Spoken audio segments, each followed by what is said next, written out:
Stage. I'm sorry, I wasn't even on stage, but welcome back to Blizzard Abroad. So, I want to touch on Charlie Kirk, his passing, what it means for America. First off, let me say this. I tonight's going to be a little different. I want to be precise and I want to make my stance absolutely, absolutely clear. I know salute beat your life. Yeah, it's football, so I'm not going to be up here that long. I know I'm going up against a juggernaut. You know, I think Sunshine Shoulders is live, and it's NFL. It's Thursday night in America, so it's NFL too. But I think it's important that we talk about this. You know, and like I said, I wasn't gonna talk about this tonight. I'm gonna do something different. I want to be absolutely clear where I stand on this. I don't want to leave you know any doubts. Um, so I did write out my notes. You know, more of a little monologue. And I want you guys to let me know what you think. Afterwards, I'll open up and we can have a discussion. You know, so like I said, I wasn't going to talk about this tonight, but um, the reason why is it's not because I didn't care about it or I didn't have a position on it. It's because everybody's talking about it, and I kind of felt like, what can I add to this? You know, to this conversation. You know, but the more I watch people online, the more I realized that, none of them were speaking from my position, my perspective. I seen people celebrating his passing. I seen people posturing. I seen people, you know, threatening war. You know what I mean? Rewriting this man's history. You know, nobody was speaking from my point of view. And the way I feel about it is that, I always say, more rational minded people need to speak up. More rational minded men need to use their voices. So how could I stay silent on this topic, especially when I didn't hear anybody, talking to me? You know what I mean? So I'm gonna be honest up front. I was no fan of Charlie Kirk at all. I didn't agree with a lot of what he said, and I'm not gonna pretend like I did. Um, that's important for you guys to know because I'm not defending him. I'm just gonna point out what I see, what I believe was wrong, and what I see and what's going on. You know. So tonight I'm just gonna lay it out. First off, I want to say, anybody celebrating this man's death is absolutely wrong. It's not righteous. Celebrating death is disgusting. It's inhumane. You know, I didn't like many of his arguments. Some of them I thought were flat out dangerous, but celebrating a man's passing, you know, that's crossing the line to me, man. Because when you celebrate death, you lose some of your humanity. You know what I'm saying? And it shows your own hate. Salute to everybody in the building, man. Beat your life. Q's in the building. Says, what's up from the hamster wheel? How's the hamster wheel doing? Thomas Marshall's in the building. Cisco, what up, brother? You know, so even if you didn't agree with somebody, man, even if you think they're lying, even if you think they're being hateful, the moment you celebrate their death, I think you give them well deserving company. You stoop to their level. That's a level that no decent person should be proud of, you know?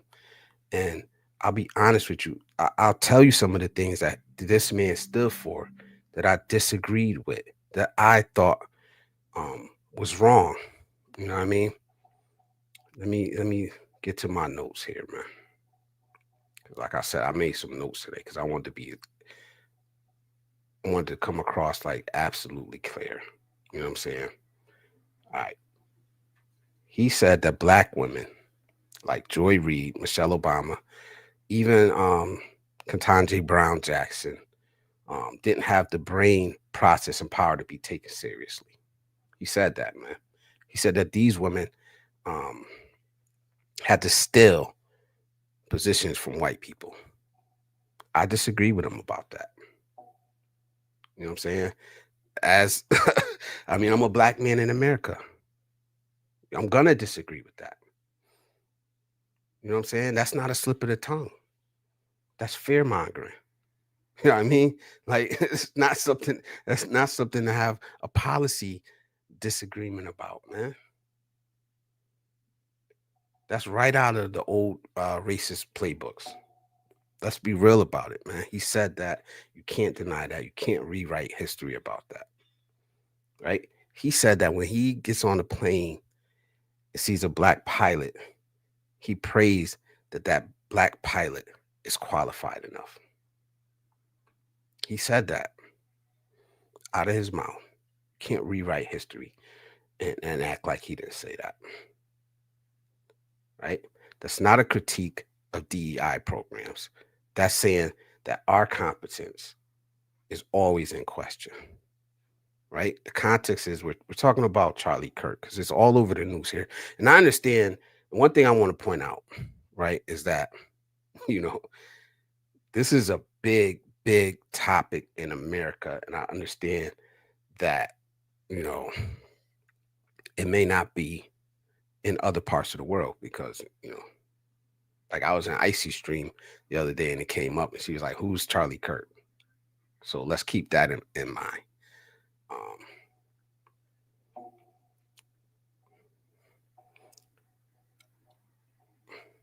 all right, here we go. Here we go. Let me read some comments before I continue. Everybody saying what up. Appreciate you. Icy's in the building. How you doing, Ipacy? How about the ones who has no sympathy about it? That's good or bad. I said that I mean, you don't sympathy, I don't think is required. You can't demand sympathy, but celebrating somebody's death, I believe is wrong. You know what I'm saying? I do believe it's wrong. So that's the context, Felipe, talking about this death. Q says, so when people celebrate his death, they are wrong and going to hell. But when America celebrates Bin Laden's death, what I didn't say nothing about, don't put words in my mouth. I didn't say nothing about going to hell. I didn't say nothing about Bin Laden's death. You know, I'm giving you my opinion. You know what I'm saying? So this man he also called Martin Luther King Jr. A mythological anti-racist creation. He called the Civil Rights Act of 1964 a mistake. He called the Civil Rights Act an anti-white law. Right? Does that offend you? It offends me because that's not just about politics. That's not left or versus right. That's trying to erase my ancestors' struggle. You know what I mean? Their blood, sweat, and tear, their lives. Some of them gave up. So, no, I wasn't a fan of Charlie Kirk. And I had every reason not to be. But I'm not celebrating his death either. I'm also not going to rewrite history, you know, and act like this man was a saint. Like he only spoke with Jesus like qualities. No, you know, but at the same time, that's why I say, you know, anybody who's acting like this man was a saint is also wrong because that's not reality. It's not truth. It's revisionist history. He said things that hurt, things that misled, things that divided, and we shouldn't be pretending otherwise now. Because if you do, you're lying to yourself. You know, we shouldn't be standing for lies. You know, so for the people celebrating his death, I believe you're wrong. Me personally, you know, for the people um, who are trying to rewrite his history, I believe you're wrong. Me personally, I'm not saying you should. I'm giving you my opinion on both sides because I'm not. If you're an extremist, you're not going to like this conversation.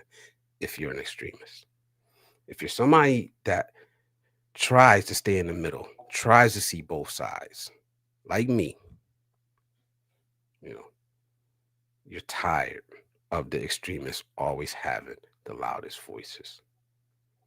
Always. You got people out here that were saying that this is going to be the war. Is the civil war coming? Alarmist, extremists, right?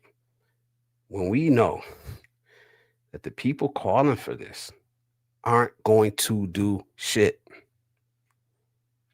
even if they could instigate a civil war, they're not going to be the ones fighting in it.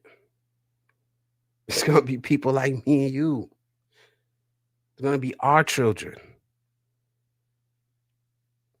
That's what they're trying to rile up. And this is why I always say the silent majority is people in the middle, and we need to start speaking. We need to have our voices heard. Right? That's the rest of us, the same people, man. We're not celebrating death. We're not trying to rewrite this man's history. We're not threatening civil war. We're out here trying to live our lives, take care of our families. We're going to work. We're raising our kids, and we're trying to keep our peace of mind. But these damn extremists scream so loud, they make it seem like they're the majority, but they're not. They're just the noisiest. They're the noisiest, right? And it's too often that our silence gives them the stage.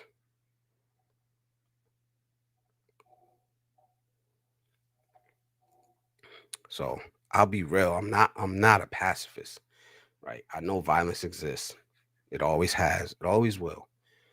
But I know that most of us don't want to kill over ideology. Most of us don't want to burn it all down. So I'll be clear one more time. If you're celebrating this man's death, I think you're wrong. Right? If you're pretending like he was a damn saint, I think you're wrong. And if you're out here pushing or threatening a civil war in America, right? Knowing you ain't gonna do shit, right? Threats that you're never gonna back up. I believe you're wrong. None of them represent us, the majority. None of them speak for us. So no, I wasn't a fan of Charlie Kirk. Some of what he said about my people, about black people, was offensive, was hurtful, and it was divisive. But even with that, I'm not gonna cheer this man's death. I'm not gonna rewrite his history as some angel. And I'm not gonna talk about war with these damn extremists who sit behind a keyboard, and try to provoke us to fight their battles. Right? Not gonna play that game. My message is simple, right? We need to stop letting the extremists define us. Right? Don't let them put the battery in our back. Our voice matters. But too often we're caught up in our own little bubbles of things we got going on. We think that these conversations aren't important, but they are.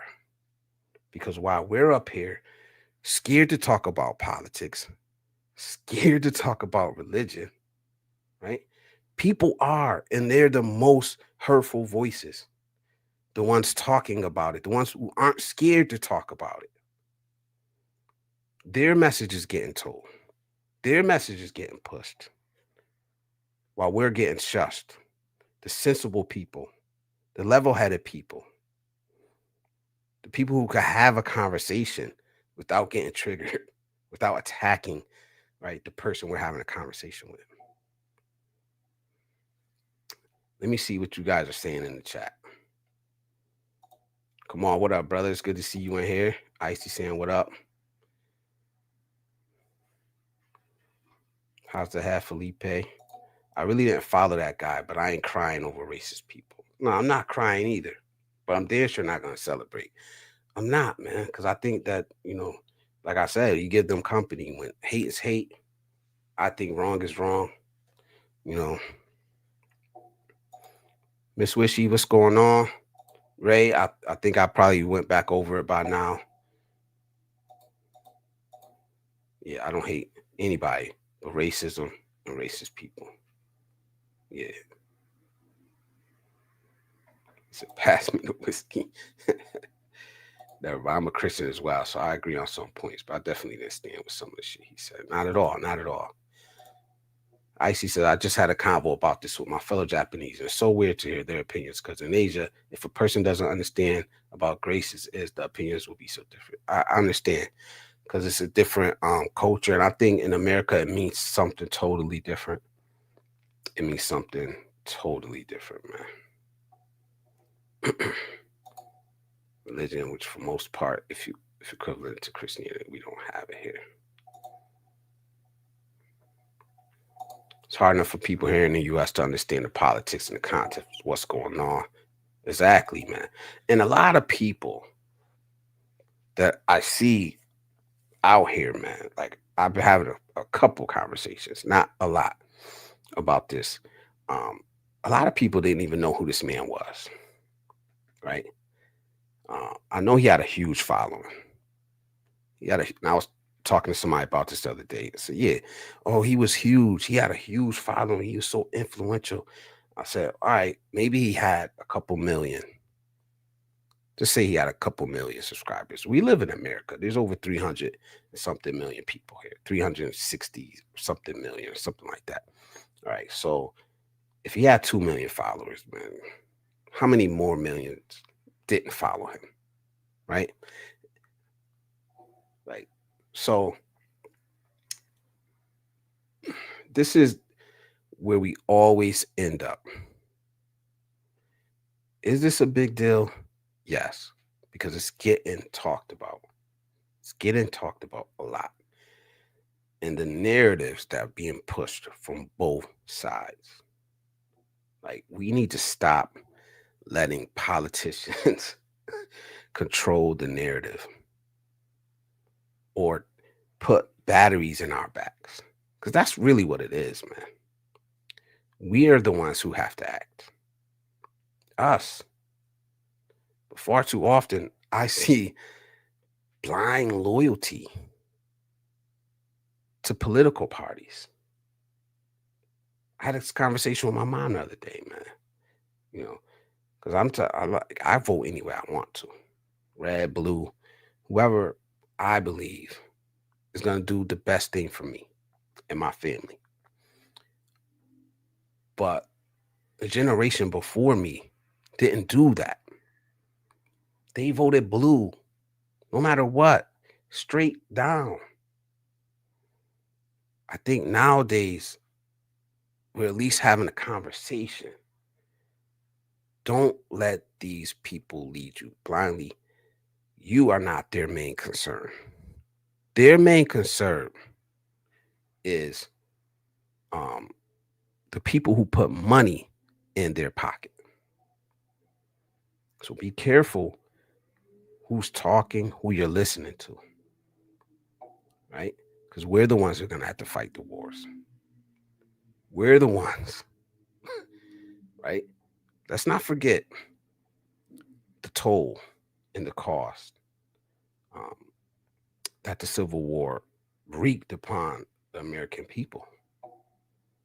How many people died? That's not something that you want to throw around lightly, you know. But last couple years, man, I've been hearing it more and more. I've been hearing it more and more. Cisco says, I hear there's a big protest supposed to take place in the Philippines next week. He says, yeah, you're right about that. The prey fighting amongst themselves while the predators circle above. Absolutely, Adam. Salute, Adam. How you doing, bro? Absolutely, I agree, man. I agree. Miss Wishy says politics is getting crazy in the Philippines. I haven't been following it, to be honest. I haven't been following it. A story will pop up in my news feed every once in a while. Exactly. Russ says, I didn't know who he was till about 4 months ago. Right? Yeah, he started I don't know if it was a pack or not. Turning Points USA. And honestly, like a lot of things that he said, I absolutely was offensive to me. But he had the right to say it. He had the right to say it in America, where we have free speech. We don't. And the person who killed him, right? We don't know anything about this guy. They're gonna drip out what they want. They're gonna let out what they want about this guy. Um, so I'm not even gonna speak on the guy who did it, because I don't know. I don't know about that guy. If you guys know something, put it in the chat. But not what you heard on the mainstream media. Isn't he a YouTuber first? I don't know. I know he kind of got popular. I didn't really hear about him until maybe last year, middle of last year, something like that. Yeah. So, what do you guys think, though? What have you been hearing? Like, um, haven't been on YouTube that much, but um, the things that I have seen, man, it's either side, man, and that's what I'm trying to get at, man. Nobody is talking to us in the middle. They're only talking to people that agree with them. They're only talking to people that have the same views that they have. They either hated them or they loved them.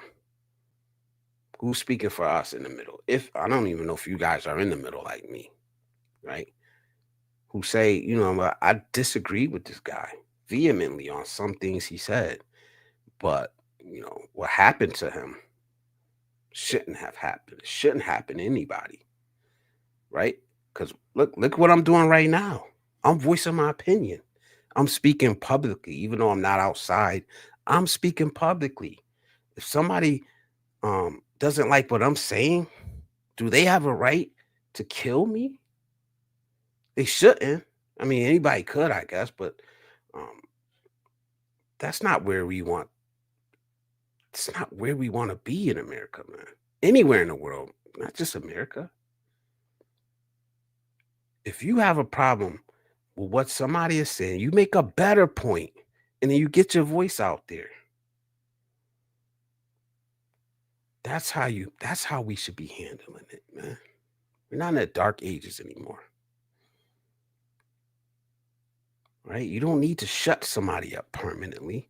You need to have a better argument, and you need to be able to communicate your message better than the person who you're opposing. And I think that is being lost. That's what's being lost. I hear a lot of people saying some good things, but they don't know how to communicate it the right way to get it to sink in to the people that they're trying to reach. Maybe I'm a victim of, maybe I'm the same way. But that's how we should be handling this.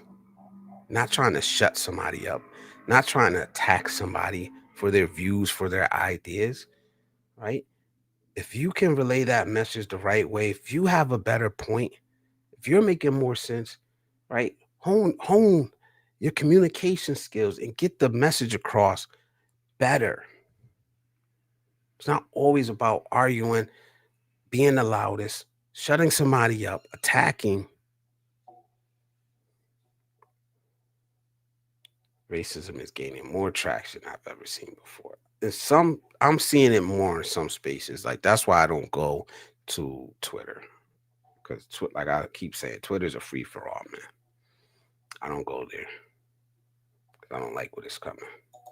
Road to monetization, channel help the channel play through Blizzard's playlist would be appreciated. Thank you, Icy. Always Icy on YouTube. I think mostly a YouTuber, like you said, but I think also active on other platforms and an influencer in politics. A lot of people say he wasn't a politician, but I say, man, look, you look like a politician, you talk like one, you walk like one, and you got influence. You are nothing more than a tax number to the government. That's it, man.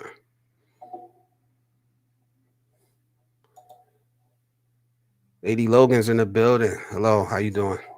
I didn't know who he was until this happened. I agree. We don't have to like certain people or their views, but we don't want to celebrate their deaths either. The violence needs to stop. Yeah. He said a lot that I didn't like. He said a lot that I didn't like, man. He misconstrued numbers about black men in crime, right? He talked horribly about Martin Luther King and the Civil Rights Act.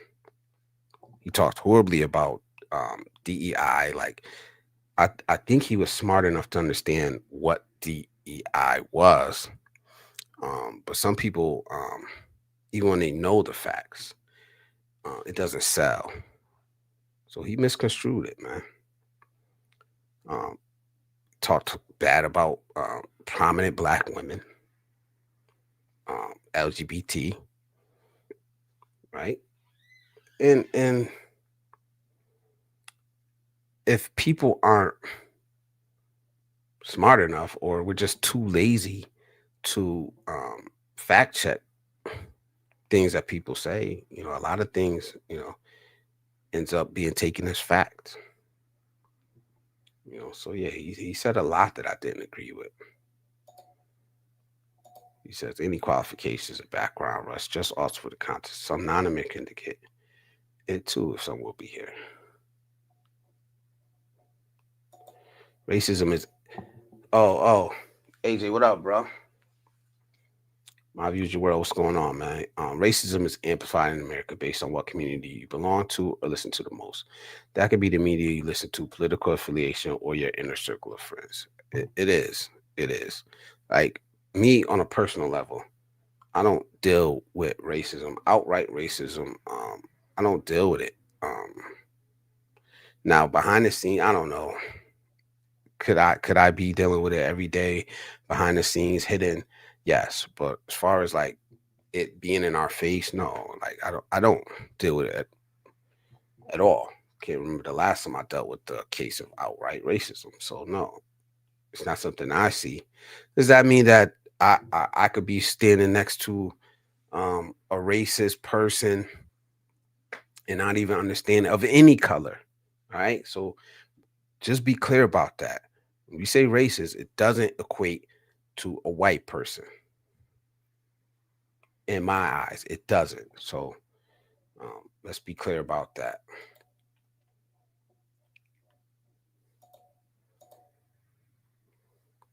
What else y'all talking about here, man?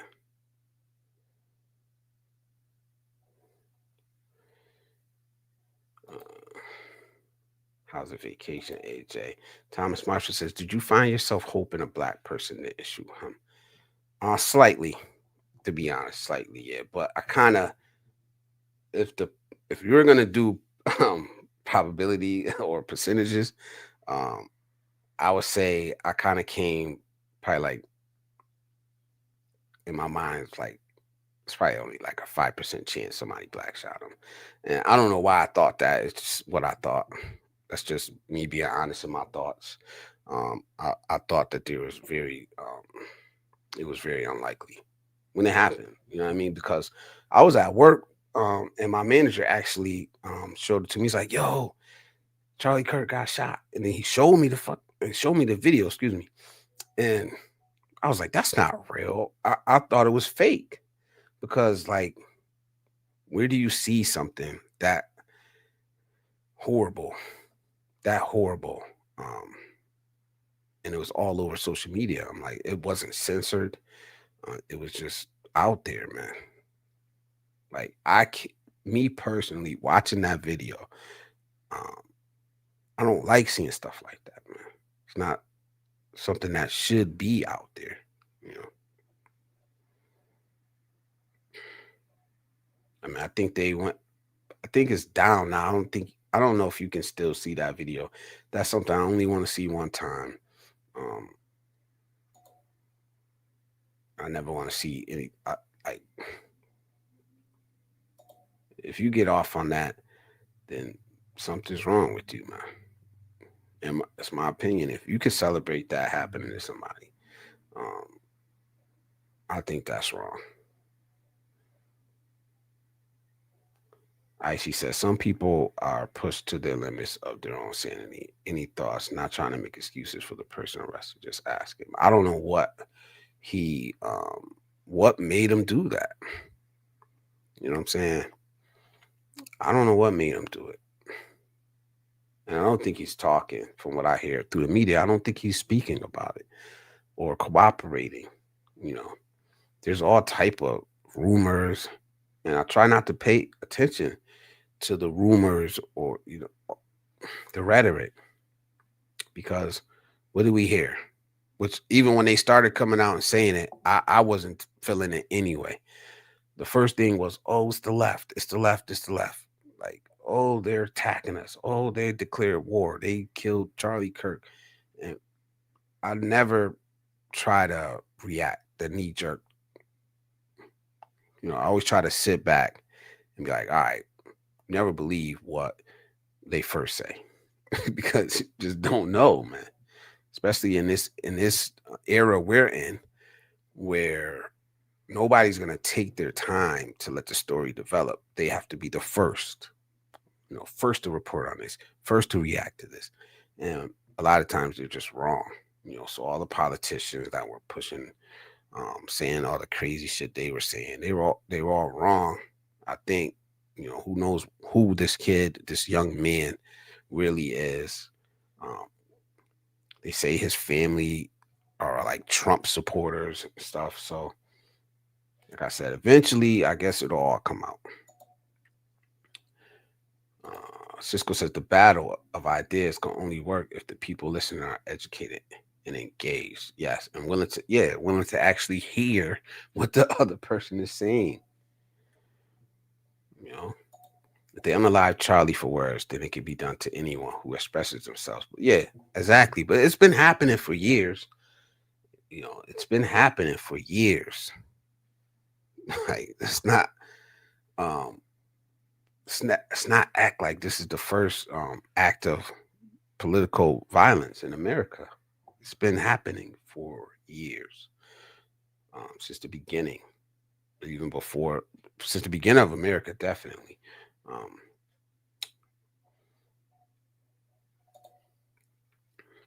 it doesn't mean that we become numb to it.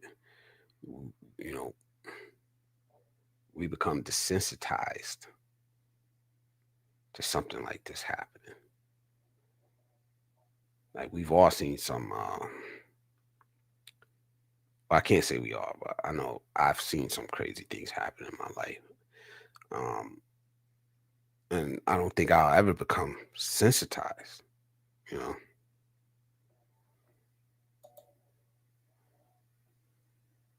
yeah, we don't really know the motives of the killer. It's speculation. It's all speculation.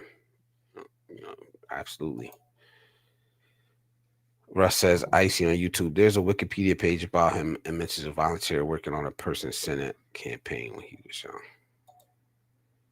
AJ says, I think for most people, the things that offended them were things taken out of context from the watching only clips and not the full speech. Nah, I've heard what he said.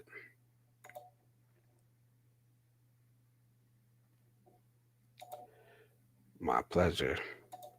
Yo, Blizz, don't let me get monetized before you. I'm creeping up. Salute, man. Go ahead, bro. Go ahead, man. Do it. Keep pushing. He would always say in practice when he talked about DEI because he knew there wasn't actual proof for what he was saying. So why say it? So why say it?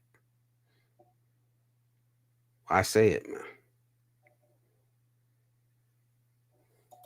I first heard him say Black Americans were better off before the Civil Rights Act. These are things that we heard. Like I heard with my own ears. It's not like I just found out who Charlie Kirk was. You know what I mean? When this happened, I didn't. As I've been saying, patience to comprehend the context of cross referencing nowadays are dying. It absolutely was. He was an opportunist. He knew what to say and who to say it to in order to make money and gain influence. I honestly believe most of what he was saying was BS, and that's audience was gullible. Yeah, a lot of us are gullible, man. Like we don't take the time to research these things that are so researchable nowadays. Like I heard a guy saying today, I don't want to mention this shit, but I heard a guy saying today, and it's a crazy stat. 22% of Black Americans are murderers. I heard somebody actually say that, bro. 22%. And these are things that, people will repeat and repeat and repeat and repeat. And other people, some of us will be like, that's not true at all. I know it's not true, but I'm gonna go look up that stat anyway. Um, but some people will just run with it because it came from somebody who they agree with on other issues.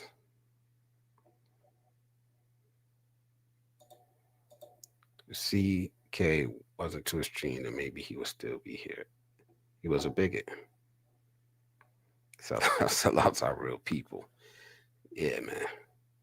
He and it's like just for me, honestly, I think there's like um it's like a new wave.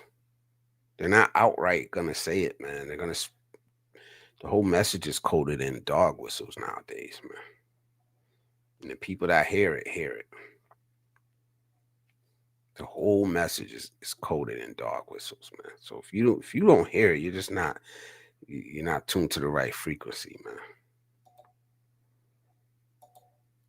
There's that saying, I never justifies to mean something like that, man. I don't think it does, man. We all have our prejudice. Yeah, that's what I said, man. Oh my God, someone showed you that video. Yeah, yeah, my manager, man, came right up to me, bro. Like I forgot what I was doing. I was working, doing something. And he's like, yo, just but I was like, whoa, like crazy. I didn't think it was real. I didn't. And I was like, that can't be real, man. Like that can't be circulating like that. You know. Salute Joseph. Oh my bad. I forgot to say hi, man. What up, Joseph? Ray, nephew Ray, what up's going on? Um, I see it's the ends justify the means, meaning that if you get the outcome you want, however you got there, it's justified. Nah, bro. I got what she was saying though. The ends don't justify the means, man. Not if this is because I always say, man, like I just said, man, like I have gotten a death threat from the shit I say on YouTube, and I'm not even extreme. I'm not even extreme, bro. And that was early because I talked about America. I talked about America, man. I got a death threat. I got told to stay my black ass out of the Philippines with don't bring my black ass victimhood to the Philippines. Right. So yeah. And I don't know where they got that from, but it's just baked into some people. For what I was saying, I'm like, all right, bro. People are crazy, man. Some people are crazy, man. But this is the thing, man. Some people are not all there. And I know I've said this a lot about people that push extremes, people that push hate, people that push anger. You don't know who's listening. A lot of these people, they'll never take responsibility for the things they say, for the ideas they push. Some of them could be harmful. Some of them could trigger people. Some of them reach the ear of people in desperate times. Um, that's why I try to keep it as positive as I can. I'm not up here selling unicorns and a pot at the end of the rainbow. Um, but I'm not gonna push my anger onto somebody else.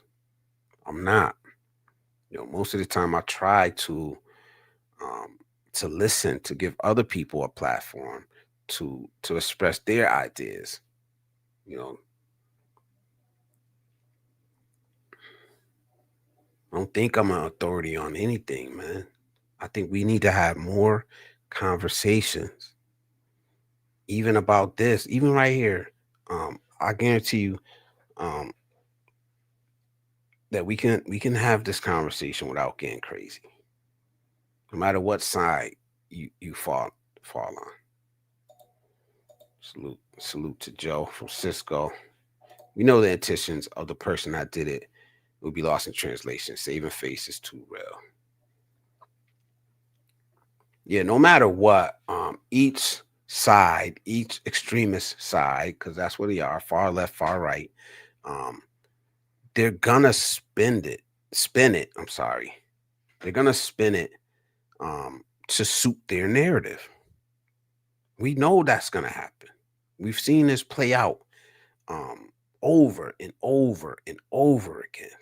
They're already doing it. It's like automatic. You know, that man's body wasn't even cold, and they were spinning this narrative before they had any facts.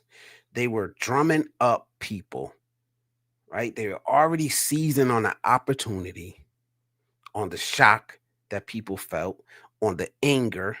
They were already stoking them flames. That's what politicians do. That's what extremists do. He has a lot of people that think like him. America is the laughing stock of the world due to y'all voting for racism.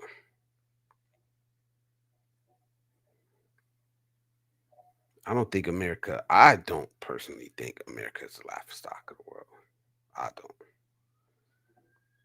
I do think that, what's out there, some of it's embarrassing. Some of it's embarrassing. I just think that there's a lot of attention being paid. And there's a lot of attention being paid to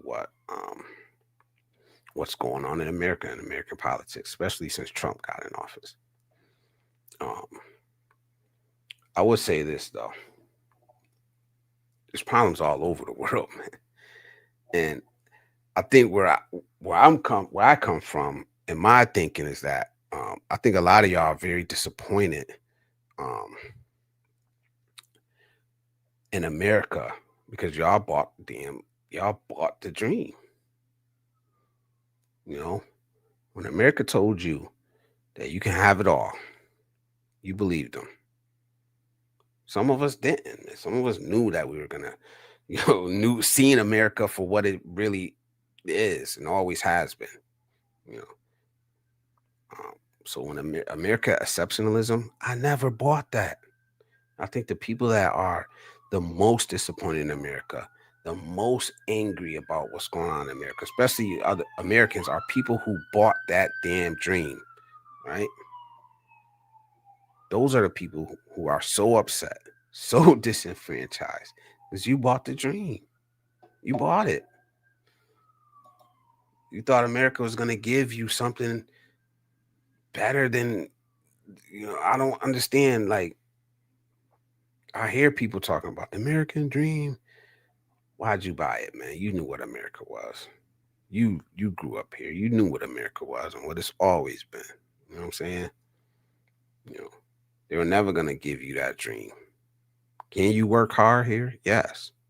Yes, you absolutely can. You can work hard, you can earn, but you gonna earn it. You're gonna have to overcome some of us gonna have to overcome some big ass hurdles to get to that dream. It's possible, but nobody ever said it was gonna be easy.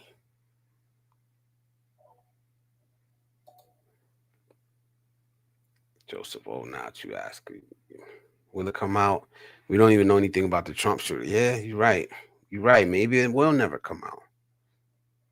All we know about this dude is speculation. All we know about the Trump kid or whatever is speculation.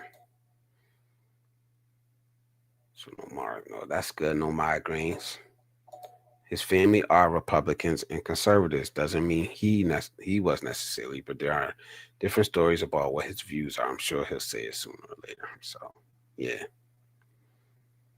yeah. I didn't even look into. I heard that they were conservative Trump supporters. I heard that, but I'm not sure about that. You know what I mean? I don't know, and I really didn't go digging into it because that's not what my message really was about tonight, man.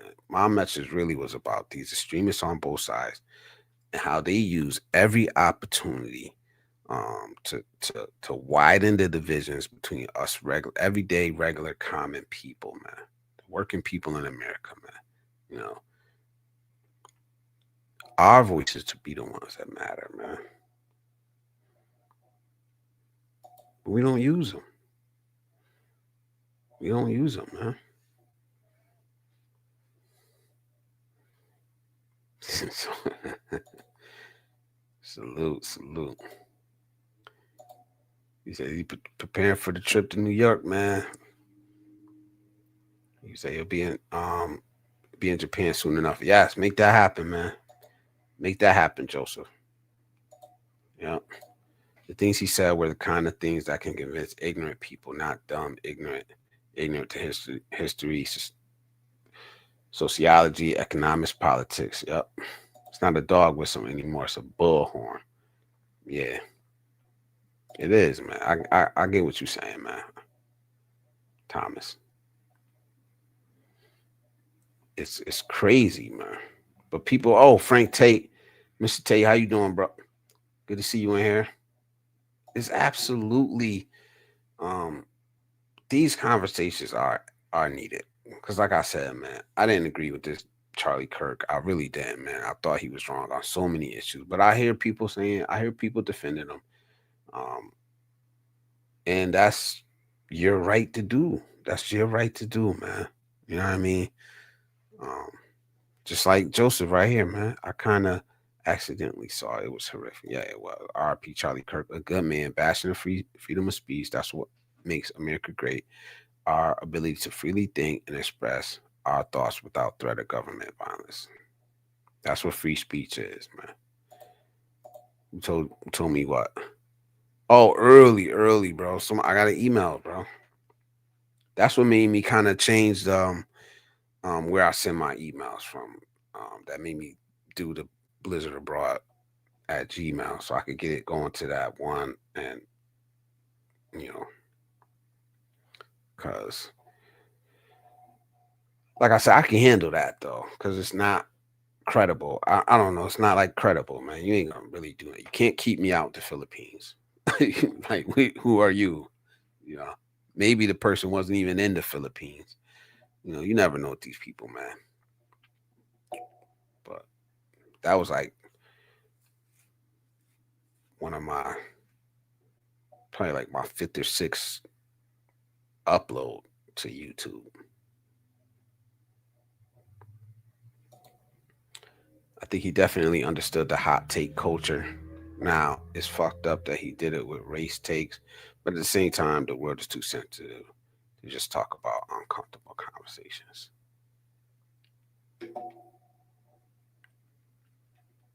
Yeah. The reason I say sometimes words are powerful. If the words land to the crazies, will I lie? It's surprising, really, what may. What the possibility that can happen? Any thoughts? Absolutely, man. I've said this over and over again. You I made videos about you know it was more on men, desperate men. I made a video saying, stop pushing your pain on desperate men. I don't know if that's the exact, but that was the topic, man. Because some people are on the edge. They don't now. Are you responsible for other people's actions? Absolutely not. Absolutely not. But if I said something that made somebody else do something crazy, because they weren't in the right state of mind, I would feel bad about it. Some people don't give a damn. You know what I mean? Some people want that. Um, but I try to be, and like I'm not any perfect example of anything, but I try to be conscious of the message that I'm sending to people. That's why I don't get up here and talk about certain things. Some things are private. Some things I don't want to sound like I'm coming across as some authority or a thought authority or this. No, it's not that.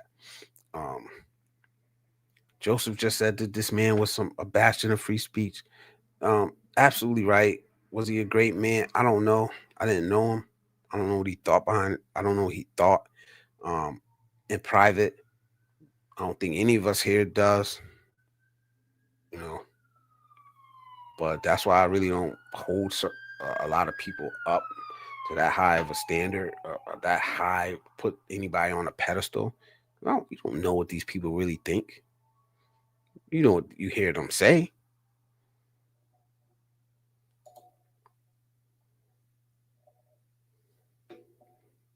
But back to what Icy was saying, yeah. Back to what Icy was saying, um, yeah, we should be careful with the message we're sending, man. Um, some people care about it, some people don't. You know, Kamal says, Cisco Internet. Oh wait, Thomas says, Jimmy Kimmel would disagree with you, Joseph. Yeah, it's a lot of people. Just to be real, man, it's a lot of people getting canceled from by the party um, that was supposed to be against cancel culture. A lot of people losing their jobs um, for free speech. Honestly, it enhances agreed. It enhances curiosity with prejudice to folks who've never or really been around diversity. Yep, 100. Russ says, Blizzard, the reason I watch the streams is because you and the participants are rational and decent. Yeah, I try to be. I try to be, man. I never want to push. I don't want to push my ideas onto people. I don't want to sit up here and posture. I really don't, man. A lot of people see that as being wishy-washy, but I really do try to see both sides. I really do, man. But some things, if I'm against something, if I don't have a problem saying it. It's important that everyone watches what happened to CK. People need to see horror. It's not real to many people. People didn't turn against Vietnam until they started showing the real nitty gritty. I kind of agree. I don't need to see it. I don't need to see it. And to see it out there on social media, um, the way it is out there, um, was out there, um, it's just shocking. It's not something that you expect to see.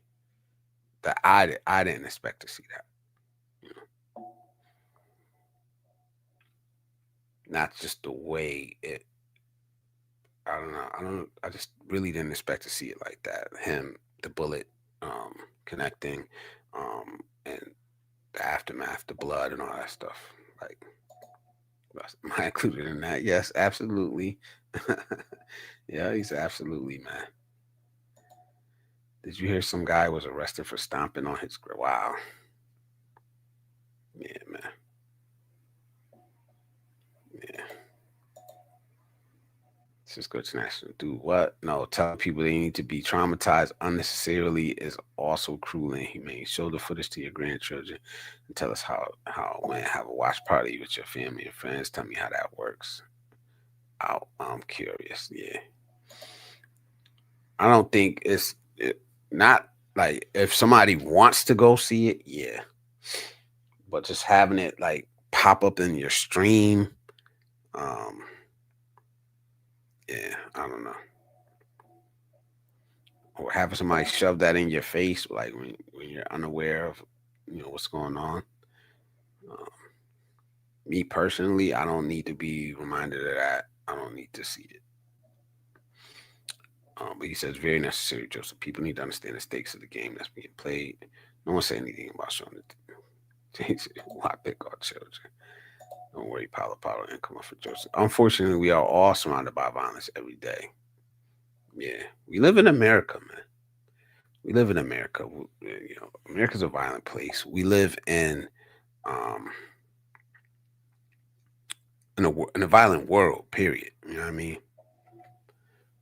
We can act like some places are better than not. I think a lot of it just goes a lot of it goes ignored, and we don't talk about it. Especially when it happens to certain groups of people, we don't talk about it.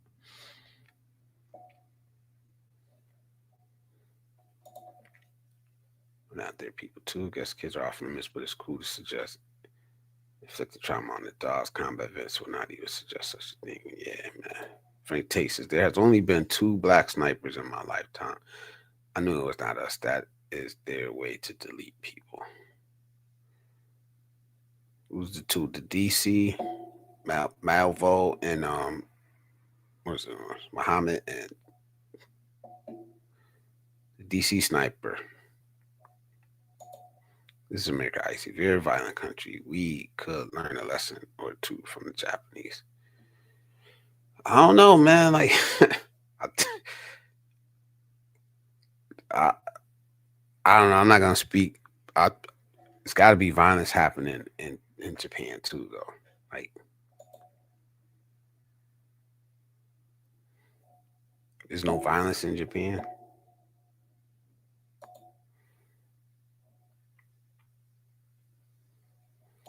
That's what happens when people follow the blind. Joseph just wants to argue, not listen. Nuance way is play. He'll understand someday. Joseph, look up Emmett Till. Ray says, I do wish someone could tell me what he said that was hateful, though.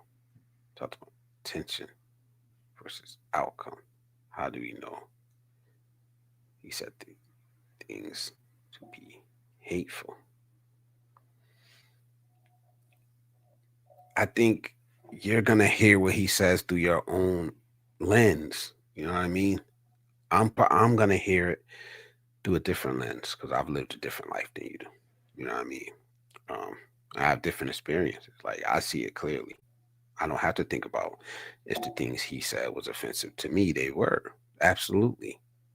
You know, when I hear somebody say that, let's be real, bro. Um, when he said about the black pilot, we'll just talk about the black pilot.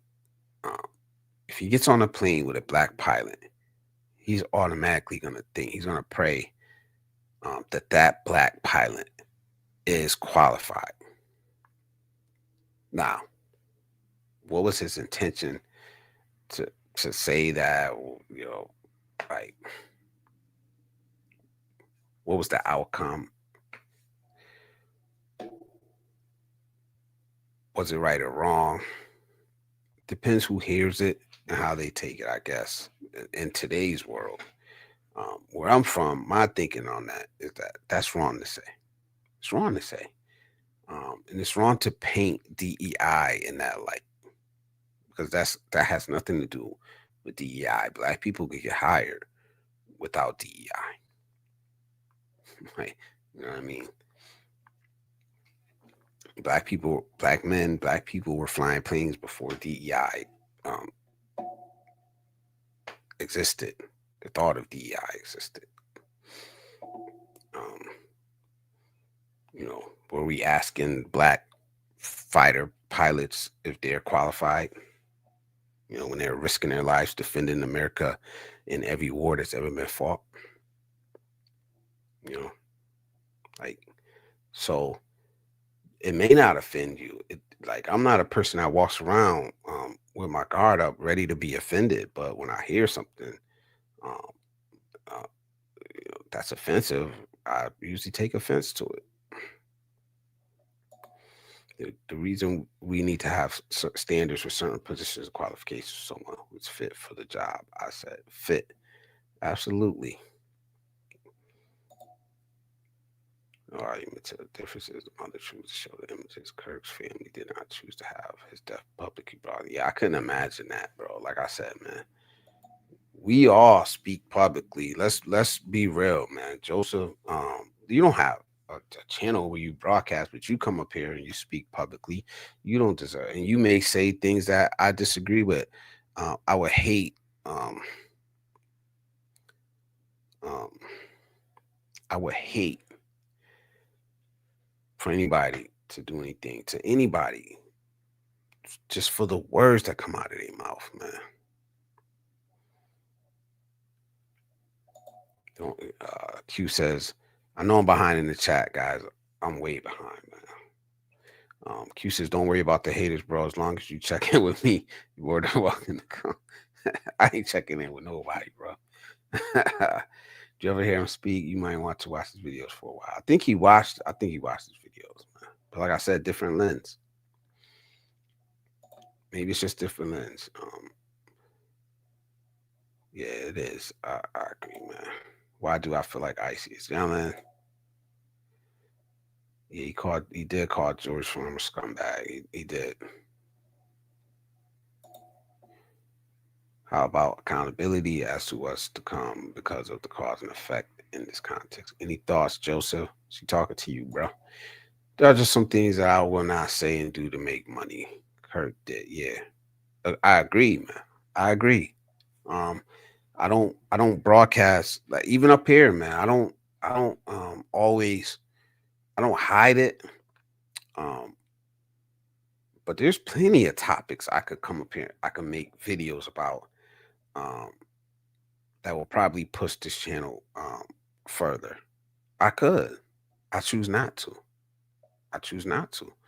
Certain topics, certain things I could talk about and show if I just wanted to push this channel and get views.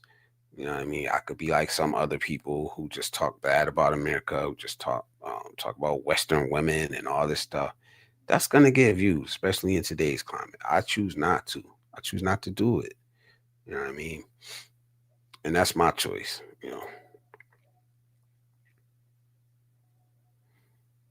I did watch his stuff, Cisco. I enjoyed some of it, but like I said earlier, I disagree with a lot of shit he said. But I don't think it was hateful. Maybe give me something specific. I see on YouTube distracting me. Work time is a good thing. Time is fine. I'll hop on PC. I'm lying in bed. Uh,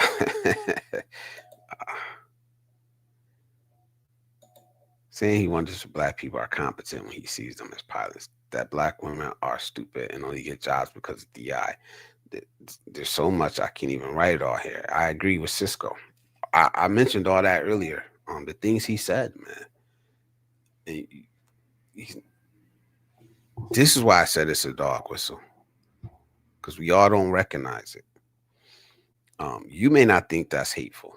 I think it's hateful, bro. Right? It's not outright clean over the head, outright in your face, um, cross on your lawn. That's not the face of bigotry anymore. It's not.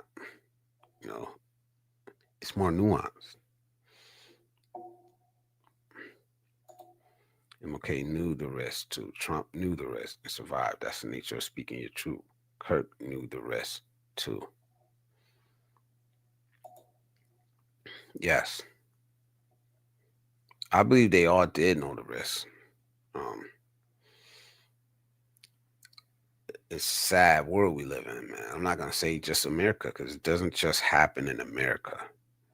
Um, and I think us Americans, need to realize that the world doesn't revolve around us. The world's a big place, man. Are we influential throughout the world? Yes, but it does not revolve around us. I go back to what, like I said, I was saying about Icy when it first happened. I think somebody brought it up in the chat, and it's crazy because it's like, who's Kirk? Who's Charlie Kirk? You know,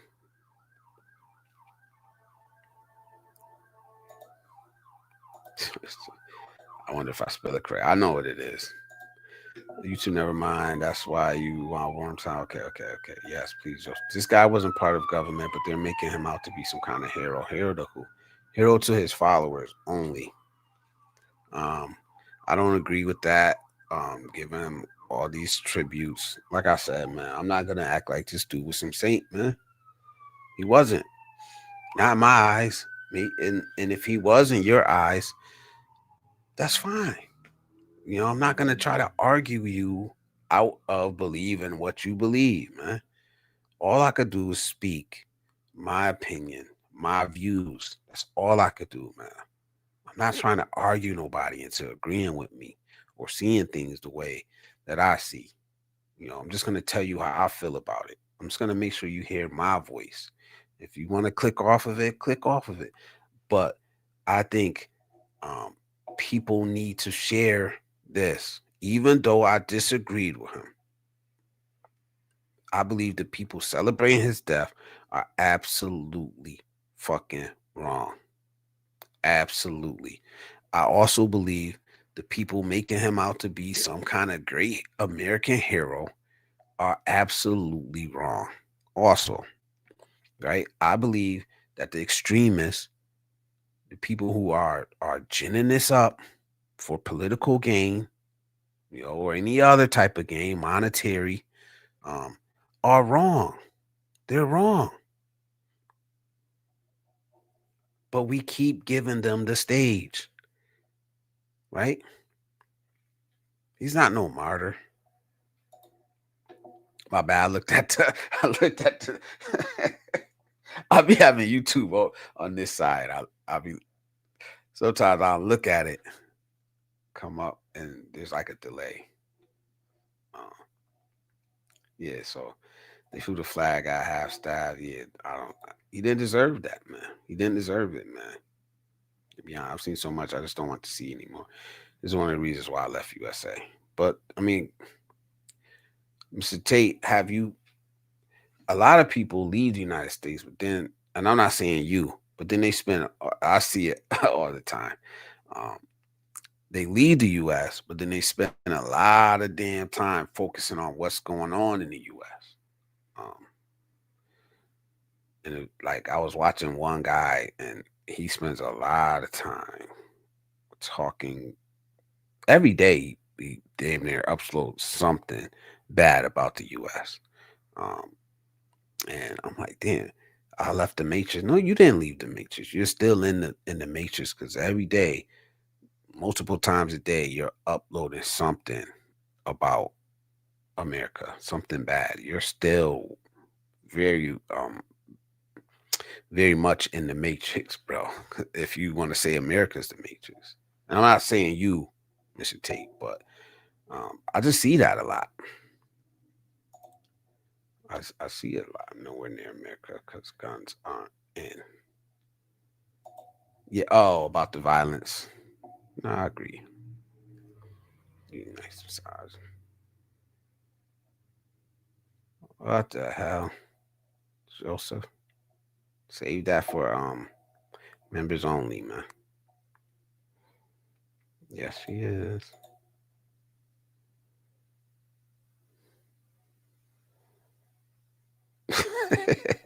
That shit about the pilot was absolutely crazy and 100% disagree with it, but hateful. Make a clone onto reserve for some young black people don't understand smooth racist. Yeah, I think it's smooth, smooth, and it's a lot of them out there, and they're telling that message to kind of like skirt what, in my opinion, to skirt that line. You know what I'm saying? 80 says the violence in Japan, but not to the extent is in America. Yeah, because Icy said there's no guns there, man. And if you hear it, it's because it's not all the time. Yeah. Happen all the time in urban America. Prowling blacks go around for fun to go target white people. That's a fact. It's happening more and more. That's Charlie Kirk showed. Yep. May May 19th, 2023. He said that, bro. And that's dangerous. Um whether you think it's hateful or not, I think it's hateful because it's a dangerous message to send, especially to impressionable young people who was his primary audience. That's who his message was to. Young people. His whole organization was set up to speak to young people. It was, and you can't deny that. You know what I mean? That's to me, that's hate. Or if you don't say it's outright hate, is it fostering hate? That's a dangerous message to tell young impressionable people that they're blacks. And you know he meant about that. He meant black men who are prowling. He said that. I know he said it. Facts, that shit is so real. What you said, just said, but ignorance or not, he was a few months older than me, and I still say ignorance. Yeah, I'm not gonna lie. I might be nervous if I had a black pilot too, but if they're qualified, effortless, I wouldn't be. I think if they're sitting there, they're most likely qualified. You know, but I've been on a plane with a black pilot. Let me think about it. People like seek out the reason the Tuskegee Airmen went through what they went through. Yeah.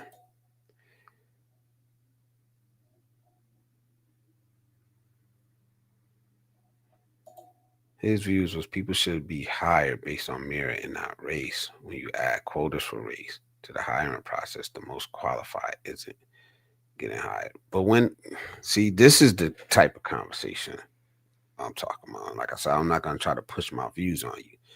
Um, I think when you don't allow certain people even to be seriously considered, the best, most qualified people aren't being hired. That was the problem to begin with. How can you say the most qualified aren't getting hired when we weren't even letting some people in the room to be considered? That's the thing. And let's not act like, you know, like Thomas, I think Thomas just said the black pilot. He may be the best fucking pilot in the whole fleet. But if you don't let him in the room, if you don't even let him or give him an opportunity, then you're not getting the best. That's what this conversation is about. Let's not, we're talking about America. Let's not forget the history and why these things exist in the first place. You know, it was so you could actually let the give the best person a chance and not give it to your damn nephew. You know what I mean? Like, come on, man.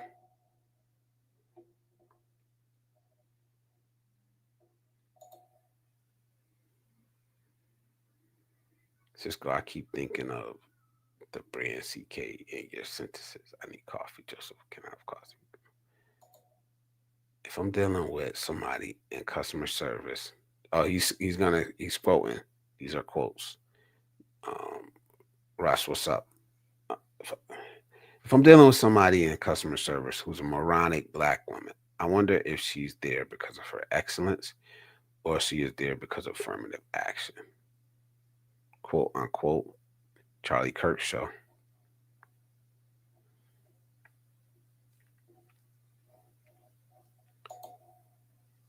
I see on YouTube. Cream and sugar. Damn right. You can elevate this channel in respect to. Thank you. Come on, man. Thank you, brother. Back, please, please. I see you. Not the underwear, but yeah. Calvin Klein. Sorry. Yeah, yeah, salute.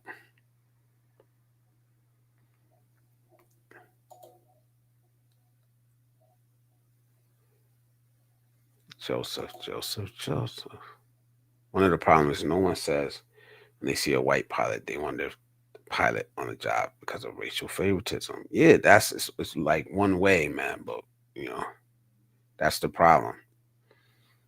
Like I heard somebody say, and I'm not gonna turn this whole thing. I didn't want to turn this whole thing into just one specific topic. Um, but I heard somebody say also, um, we're talking about reverse racism, and they were like upset, and they're like, "Oh, it's reverse racism, this and that," but they wouldn't acknowledge that racism exists. You know what I mean? Like, how could you? It's it's a crazy topic, man. It's a crazy topic. Good morning, everyone. I love LaShawn. What up, brother? It's good to see you, man. On that hamster wheel. Yeah, the hamster wheel been wearing me out. I'm not gonna lie, man. Q asked me how the hamster wheel was, man. Um, I'm happy. I'm having a. I'm living life. Life is good, but I'm earning it. Death updates in America segment. What you mean?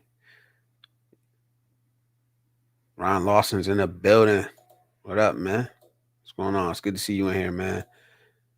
You too, Cisco and Icy Cisco. Number one. I can't see. Checking in for a quickie or a long time.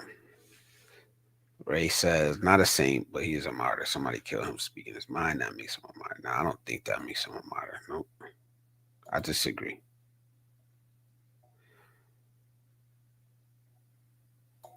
Predator Zone 87. What up? Saying hi to Icy. Blowing kisses. Yup. A person who was killed or made to suffer because of their religious or other beliefs. That is what they made Charlie Kirk in 2025.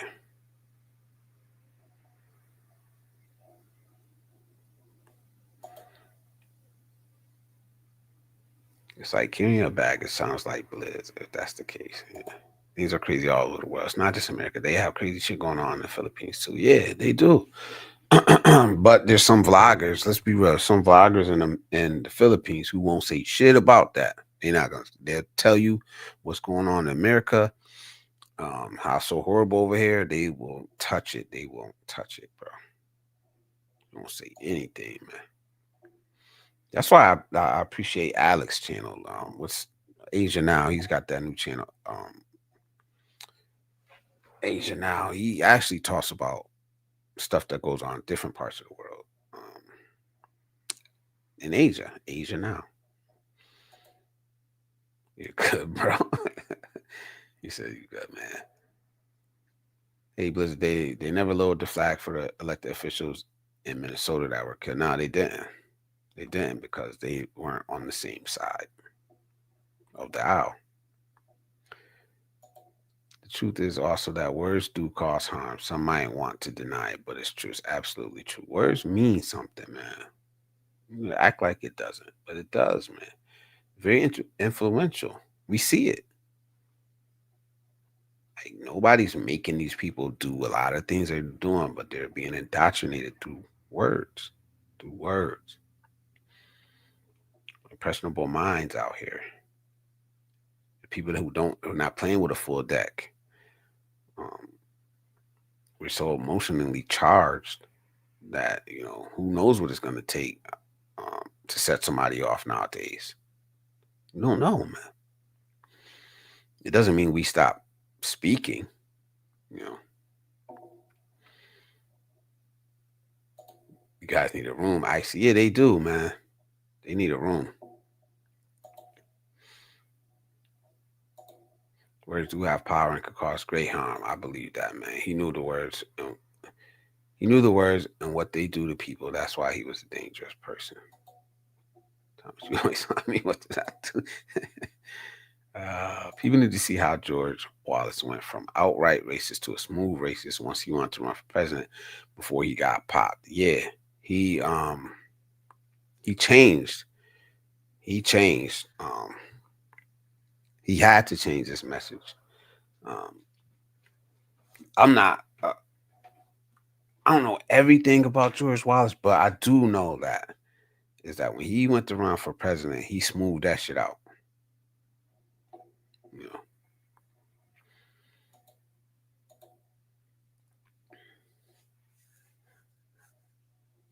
Vinco, where Vinco? Oh, it was that Vinco right here. Logging with Vinco. Okay, I see the face now. All right, salute, brother.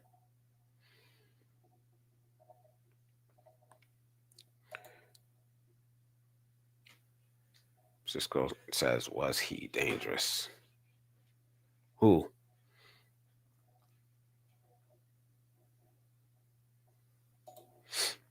Yeah, Vinco, man. Vinco in the building, man. Diversity is a strength, not a weakness. Y'all want to come up, man? If y'all want to come up, let me know, man.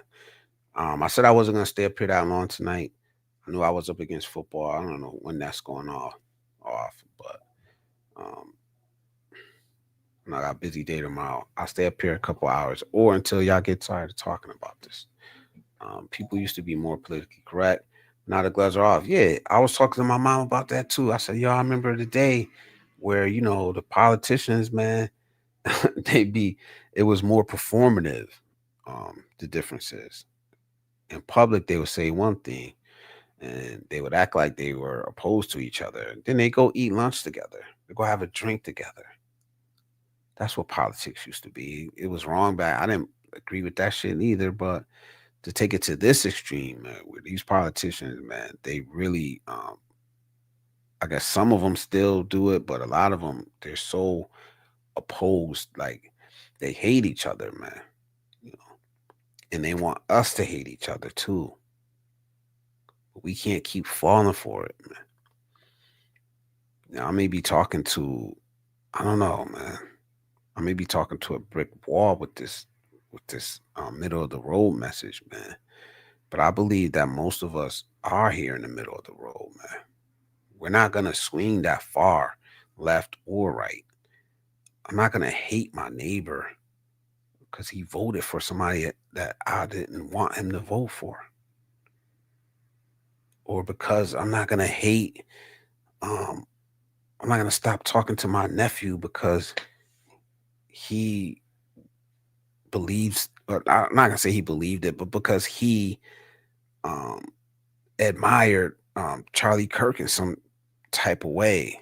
Like we can't get to that point, and that's where we're getting in America. I could speak, and I say America on this one because this is my expertise. I'm not expertise on the Philippines or anywhere else. You know, I'm an American, but this is where it's coming to. You know, families not talking to each other because they disagree on politics. Like, how far do we go down this road? The everyday man and woman. That's who I'm talking to. Like I said, if you're an extremist, you're not gonna like a lot of the shit I talk about. You're not gonna like my channel at all. You know what I mean? They won't quote is mandated for hiring people. It's mandated that everyone had the opportunity. Yes, every to be hired. Yes. Oh, he said Thomas says I'm nervous no matter who flying the plane. That's just me. Okay, not me, man. You know that I get butterflies the most now. Right before I hit that live button, the go live button. I don't know why. I gotta be getting butterflies now, man. Well, it's always been that way. We figured it would go away, but I don't know why, man. Like right before I hit that go live, like Joseph, don't bite off more than you could chew, Joseph. Yeah. Hi, Michael. We have a president that's not qualified as far as I'm concerned, but he's in the White House bringing us all down, and he's in there, man. And you know we got to deal with it. We got to deal with it, man. Miss Wishy's back. Where you go? Where did you go off to? Um, when you coming back, Miss Wishy? Thank you for tuning in. Michael Alexander's in the building. What's going on, brother? Thomas Marshall saying hi to Wishy. I see pilots every day, and sadly, there are very few black pilots. I'm actually surprised when I go to the flight deck and see a black pilot. Seems strange in 2025. Yeah, but there's some people that I guess don't want that either. You know what I mean? Because they're gonna feel uncomfortable. Um, Crazy. It's crazy.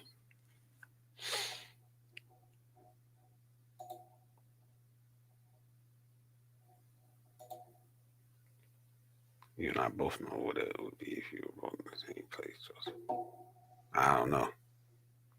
I'm not gonna assume. That was heavy. Open panel Blizzard 5. Yeah, yeah. All right. All right. I'm gonna open it up. Let me see. Wait a minute.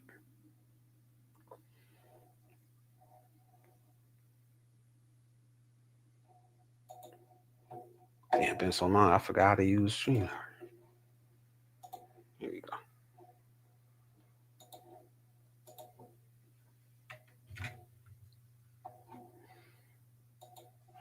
Let me catch up on the chat. There's a link. Let me catch up on the chat, man. Way behind, man. Like 7 minutes behind. Have fun. Yeah, but have fun. Enjoy yourself, man. Want me to call you? Joseph Cisco should be bad for BA. Just yeah, yeah, he gonna behave. He good. Mom on vacation with. Yes, she is, Miss Swishy. We waiting for you to come back, but enjoy yourself.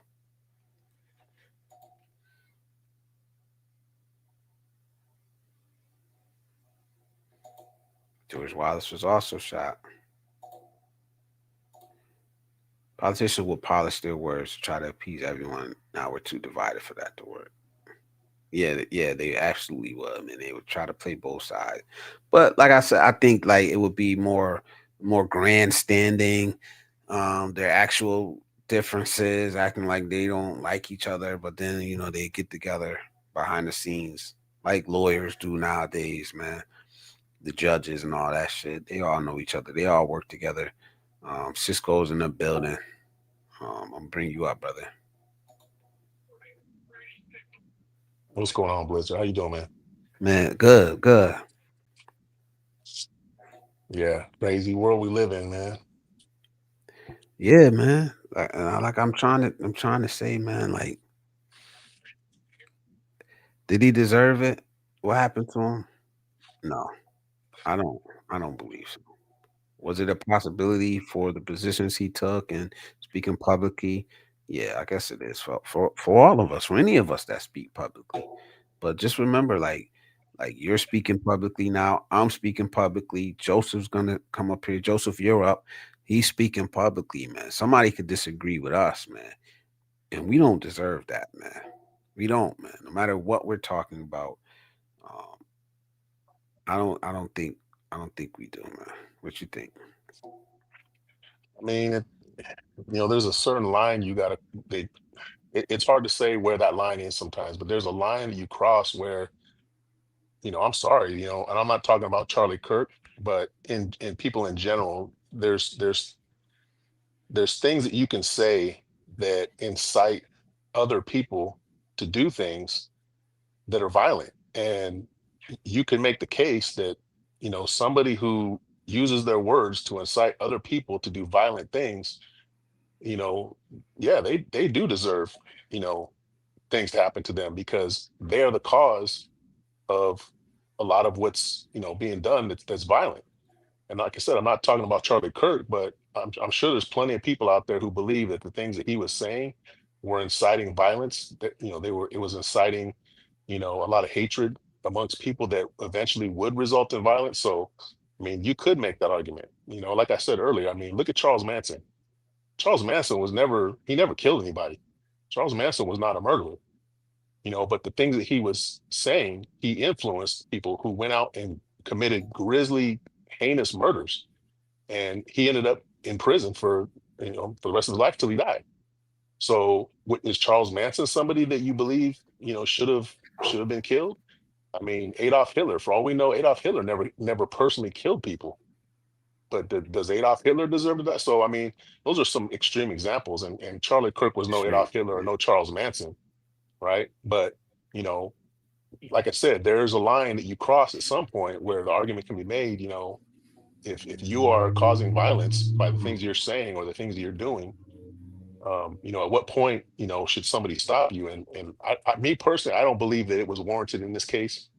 The things that he was saying, I mean, I don't think that he was personally advocating violence or going out and killing people. He wasn't doing it as far as I know, but you know, there were definitely people who listened to what he said who were, doing some way out stuff.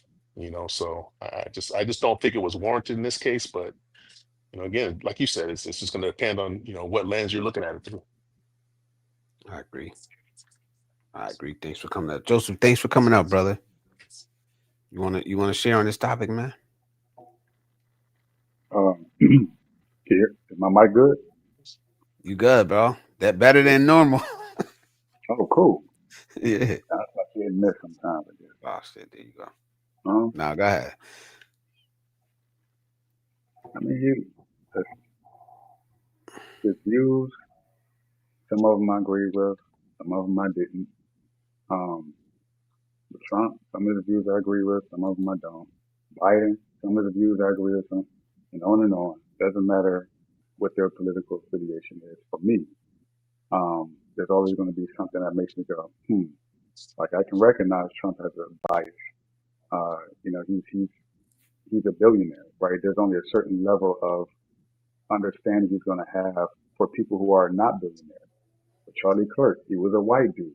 There's only a certain level of understanding he's going to have about black people and black people issues. I don't expect them to have a certain level of the kind of knowledge that I would have, which would make sense for me to have as a black man, that he doesn't have. So does he speak unintelligently on some things in regards to black issues? Sure. Did he speak truthfully about some things? Yeah. But he didn't speak truthfully about a lot of things. But he spoke truthfully about other things that he was more knowledgeable about, that he did have more experience in. I also have to factor in his age. Again, factor in the fact his ethnicity. So there's a lot of things he just simply he doesn't know what the black experience is like. So there's a certain level of grace I would give him, but I can also understand, okay, just because he speaks ignorantly on a certain thing does not make him a racist, does not make him a bigot, does not make him this or that. Just means he hasn't gotten to the point yet in his life where he can speak intelligently on these things as someone who doesn't have those specific lived experiences to speak on it with any level of depth. At his age and with his ethnicity, his background, his upbringing, and so forth. So, but that's a level of nuance a lot of people don't have. They hear someone say something and they just assume the worst about a person. So much so that they feel like it's worth taking that person's life because of the worst they say. Um, like, But this is the part that gets me. It's the if he knows what he's saying is wrong. He was no fool. Yeah, Nobody's why are we giving him the accusing him. benefit of the doubt? I No, mean, come on. no, nobody's accusing this man of being dumb or unintelligent. He, you don't think he knew some of the statistics, some of the things he said was false? You don't like you said ignorant. I don't know if you said ignorant. I'm not gonna put words in your mouth. You said he was speaking unintelligently. Um, I think he absolutely knew what he was saying and that it was wrong. And I think he played into that. And he spoke that way to people um, who who would take that as the truth because they didn't know any better. And in today's world that we live in today, people aren't going some people aren't going to go back and be like, well, Charlie said this. Let me look it up. Let me talk. Let me go talk to some black people. Let me go and research what he said. A lot of people aren't going to do that. He was speaking to primarily to young college kids, man. so you believe that a lot of what he said that you either believe personally to be untrue or know factually to be untrue. It was done out of malice. It was done out of intent to harm. If that's your position, then there's a lot of things Cisco said that would make me think there's no way. But I'm sure there's a lot of things that I've said that he might be thinking, no, you can't. He's actually said it before. You can't. You're too smart, Joseph. You must know better. But maybe I don't. Maybe there's an issue that I have a blind spot, but yeah, I just have a strong passion in my blind spot, which everybody has, a bias.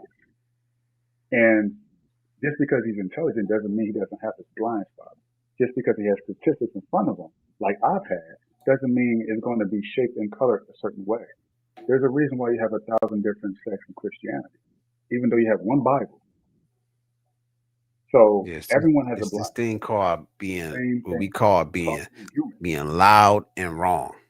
Then Yeah, but loud and Yeah, but wrong. he was a professional in what he did. He wasn't like me or you, Joseph, who we just get up here and speak off the cuff about stuff. He was a guy that was prepared to go up and debate stuff. He had a team of people that would help him prepare for a debate. He had facts and figures. He had, debating techniques. This guy was literally, he's a con man. Let's be honest. He was a con man. He was doing the same thing a lot of these people do. He knows who his audience is. He knows what they want to hear, and he wants to make money. He wants influence, like just like most of us do. Okay, but the way he was doing it, he was very, very focused in how he was saying and doing things. He had specific people that he went after. And when you do that time and time and time and time and time again, that's not an accident. And that's not, oh, I don't know what I'm saying. I'm just up here saying words and my feelings. That wasn't him. He knew exactly what he was doing. I mean, we can, play devil's advocate all day long, but at the end of the day, you know, I mean, Yeah. it's naive to think this guy didn't know what he was doing, and he didn't know that the things he was saying were inciting a lot of BS that was frankly, I mean, people are responsible for their own actions, but you know a lot of people need just that little bit of a push to get up and do the things that they do that are violent. He was helping provide that push. So it was justified what he got. He had it coming to him. Not at Essentially, all. What did I just say earlier? See, this is the Not at problem I all. have sometimes, Joseph, And talking to you, Cisco didn't because say you that. try to put words in my mouth, and you oh, completely he's miss the saying point of what I'm saying. Wait, I, hold I on. know what he You said missed the earlier. point of what I'm. Shit, Hold on. Here we go again with the it's gonna interruption. happen. Hold on. It's gonna happen. Hold on. I Go mean, ahead. Go ahead. yeah. This is the Go thing. ahead. I believe he absolutely knew. You can't be that prepared without going and researching what the fuck you're talking about. Excuse my language. Like, how are you that prepared? How are you that professional? How do you reach that amount of people, that audience, that following? How do you do this for a living and not be knowledgeable about the subject that you're talking about? It's like a Like, lot of politicians. we let things slide. He wasn't a Okay. politician. I'm not just well. He was political, so he was on the verge of becoming like a grassroots. He was going to be in office at some point for sure. So I would consider him a politician. It was politically motivated, but it's a lot of politicians. They don't know. There's a lot of Democrats, Republicans, people in the middle. They have facts. They have skewed beliefs about those facts, personal beliefs about it that shapes and colors those facts that they have. And your interpretation of those facts, just like someone can interpret scriptures a certain way. I can read John 3:16 one way and you can read it a different way, but you could argue with me that the way that you see it is the right way. And the other person could argue and I could argue it back. But then you just have to kind of figure out, well, what's the truth? And unfortunately, because of human nature, everyone's going to have blind spots. And I'm just repeating myself because that's just the way it is. There's no grace for someone, even someone of his intelligence, of our intelligence. I would hope All that right. someone would have that same grace with me when I'm ignorant about a subject, and just because I'm, very well prepared to talk about it and defend it, that's someone who has confidence in the belief that may or may not be true, right? You hope it is, but sometimes it's not, and that's just human nature. Y'all just, I don't know, y'all just seem to have the he must be prepared. Yeah, as prepared as he can possibly be. But he's still only one man. Just like Cisco's one man, I'm one man, you're one man. And we're No, always gonna have some just those holes in our logic, holes in our facts, things that we just that little detail that throws everything off. Oh dang, this is off. But you just don't see what's in the back of your head unless someone shows it to you. And yeah, but being young, it's gonna take some that's time. how people get away with shit. We let shit like that slide all the time. Like, all right, so saying that black women don't have the brain processing power to be taken seriously. That doesn't like You that's said not that like, yes, he said that. Yes, he said that. like word for word. Like He you got a said that clip of that or about something? he said that about I Joy just want to Reid, know why Joseph Michelle is Obama, so Sheila Jackson Lee. invested in defending the things that this guy says. I don't. I mean, I don't even just to take his logic and He said let's it. just apply it to anyone. Let's just apply Joseph's logic to anyone. You can never really know if somebody really means the things they say. You can never really know if this person just doesn't have a blind spot. Let's apply that to anybody. Let's apply that to Hitler. Let's apply that to Charles Manson. Let's apply that to anybody who does anything wrong, that says a bunch of crazy stuff, and let's apply that logic to anybody. How do we ever hold anybody accountable? I mean, I'm just trying to figure out, like, what's in this for Joseph that he's so invested in trying to, like, give this guy the huge benefit of the doubt. To me, it's not a huge benefit of doubt. To me, it's just like it's the same way I would look at, I would consider something that you might believe a blind spot, but you won't see it that way. But it takes someone outside of yourself calling it out to bring attention to it. And there were some things that he believed, you know, at 30, I think he started when he was 18. Some things, of course, there's a lot of stuff I believe when I was 18, I don't believe now. Those are blind spots. And I believed it so, this is embarrassing. I, I used to believe in the flat earth. I mean, I convinced people about it. I was like, yeah, it's got to be real. And then I did more research on it. Someone called me out on it. They called out my blind spot, and I had to sit down, take some time, do more. I said, okay, let me get back to planet Earth. You know, there's enough evidence to prove. So I had to reconvince. So I had to do a lot more work to figure out to cover my blind spot in that area. You know, and that's just the most extreme example, right? But we all have it. You know, and I believe it passionately. It's got to be flat. Oh, you know, the firmament and all this other stuff. We never went to the moon. And it was like, okay, come on, really? Like, I had to laugh at myself, right? And there's a lot of things I laughed at looking back 10 years ago that I used to believe fervently, Can that I I ask you don't believe something? now. Can I ask you something? It's just What life. if you used to be a flat earther? All right. So what if you kind of like grew a following? What if you grew a following and you became like the most popular flat earther and people loved you and supported you and you made millions off of it? Um, then you ended up down that road somewhere. You ended up coming to the realization that you were wrong. Would you backtrack? Would you publicly come out and say, "All right, I'm wrong about that," or would you feel the need to, keep pushing that narrative, um, because it's what you built your whole identity off of? As well as livelihood, right? That's a great question. Yeah, And I would love to say, of course, you know, I would back down. But it depends on how much money we're talking. Everyone has a price, including myself. I just don't know what that price is because I haven't been in a situation where I've had to make that decision. For some people, it's 100,000 a year. For others, if they're making $1 million a year from selling flat earth stuff, you know, content and rhetoric, then it's going to be even the more money you make in the thing, the harder it is, I think, for any human to break it. Um, Typically, what you find is a lot of people will, if their mind is changing, but they've made their living off the things that they themselves no longer believe to, but they have to continue because that's their audience. That's how they make their living. They'll typically make money until the wheels fall off. I mean, you see that with so porn stars. so do you You see that think with Charlie Kirk was above that? Maybe he believed everything he said. Maybe he didn't. Maybe he maybe was you did, a, maybe, who but there knows. was money involved for That sure. We can all agree on that. there's a So I'm lot of not. money involved in what he was doing. He got rich off of what the message he was pushing. He got rich It's off. irrelevant. It's irrelevant if he believed what he said or not. That's irrelevant. I don't even care if he That's what believed I what was he trying said to or get not. to. But that's what I was It's trying to get to irrelevant. is that he may, like you know what I mean. I'm trying to kind of come at this with get people to see it from different angles because he's pushing a message regardless of if you know he got rich off of it. He's pushing this message that I believe is harmful. Maybe other people don't. Do you know what? Do But you know what they estimate his worth is at? You know, now that he's passed away, do you know what they estimate his worth was at? nah, Take a wild guess. uh, Really? I don't know, 15 million. He, That would he was just he be a was worth guess. That would he just was be a worth guess. about $12 million.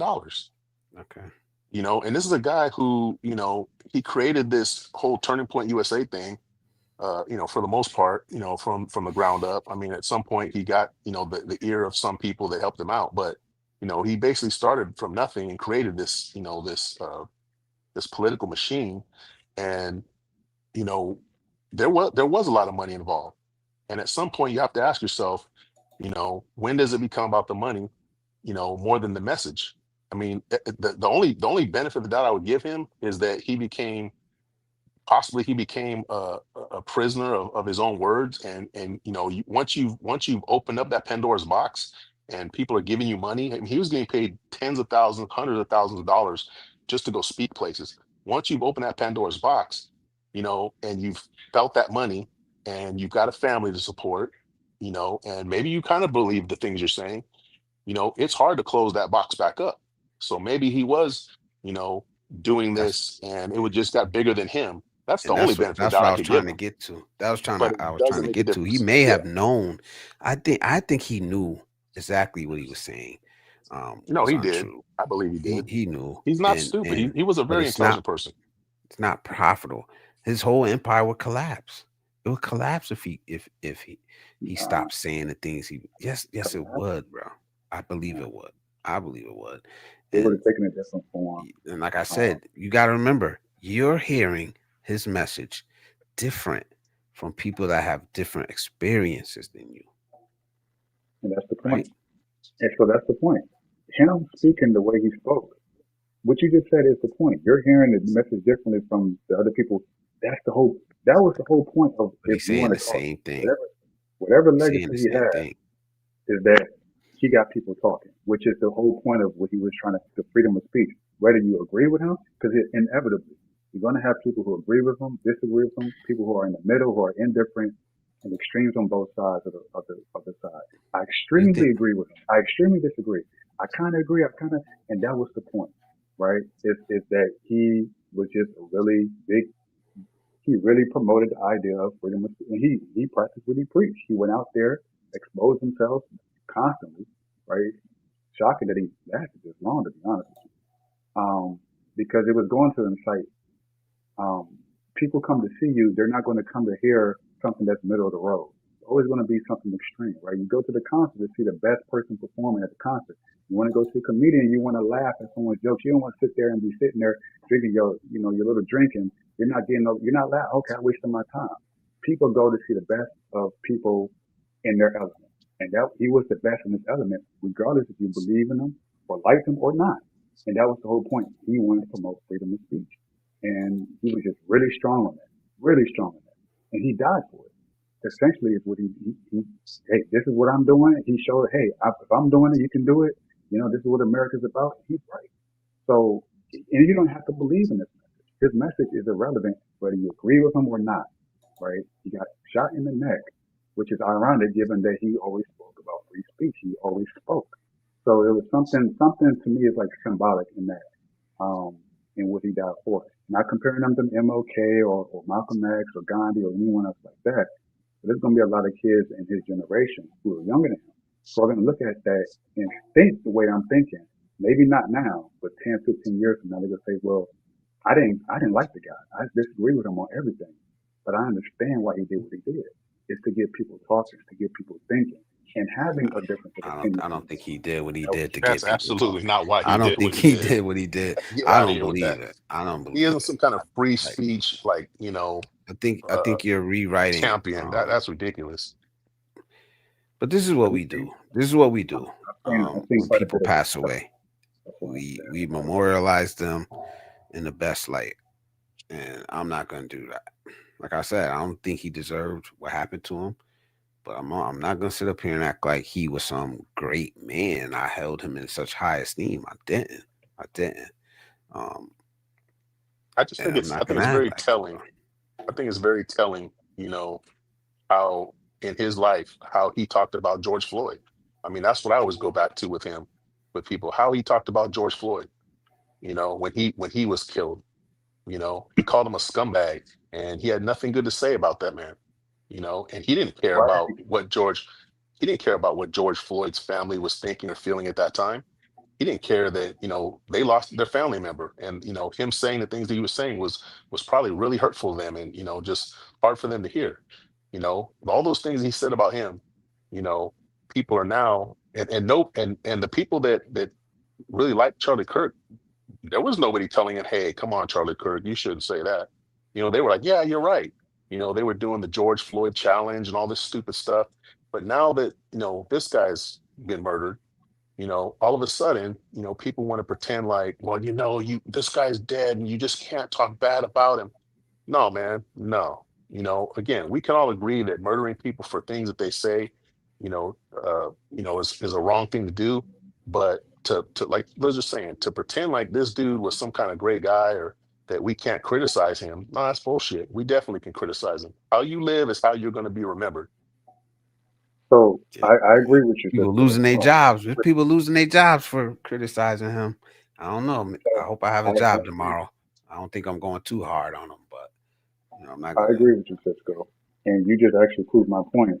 Even though you disagree with it, you proved the point. that he would want you to be critical of him. He never, his thing was, I mean, I've seen enough of his content where he was never like, you have to agree with me. He was just starting the conversation. And you literally, everything I just said, it just almost seems like you just want to disagree just to disagree. But you agreed without even knowing that you agreed to what I was saying. And I that was don't. his I'm still point. trying to figure out What what I he, agreed with what you like, said.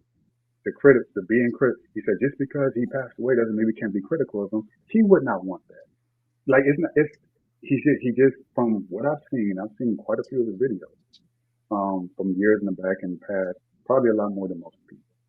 Um, not always in agreement with him, but just the way he would carry himself, he was always with a smile. Hey, okay, we disagree on that. You know, so the things you're saying about him after his passing, he would not disagree with you disagreeing with him. Even if you feel like, I'm indifferent to this guy. He won't say, well, you should feel sorry for me. No, He but will the say, people who So follow, what is your point? I I don't get even. what you're I'm saying. No, don't even know what your point is. hold on, hold on. I get what Joseph is saying. he fought for Charlie, that which is saying, Charlie which is, Kirk, Charlie Kirk wouldn't want to silence his critics right now, thank you, but his followers are absolutely silencing his critics right now, bro. dude. Absolutely, bro. You nailed it, and then you went totally left field. But That's not maybe left field, bro. How many people have at been least you fired understand recently? at least you understand what I'm trying to say. I And get what you're Cisco, saying. he disagreed, he No, agreed, but he I just get want to what you're disagree with saying. me.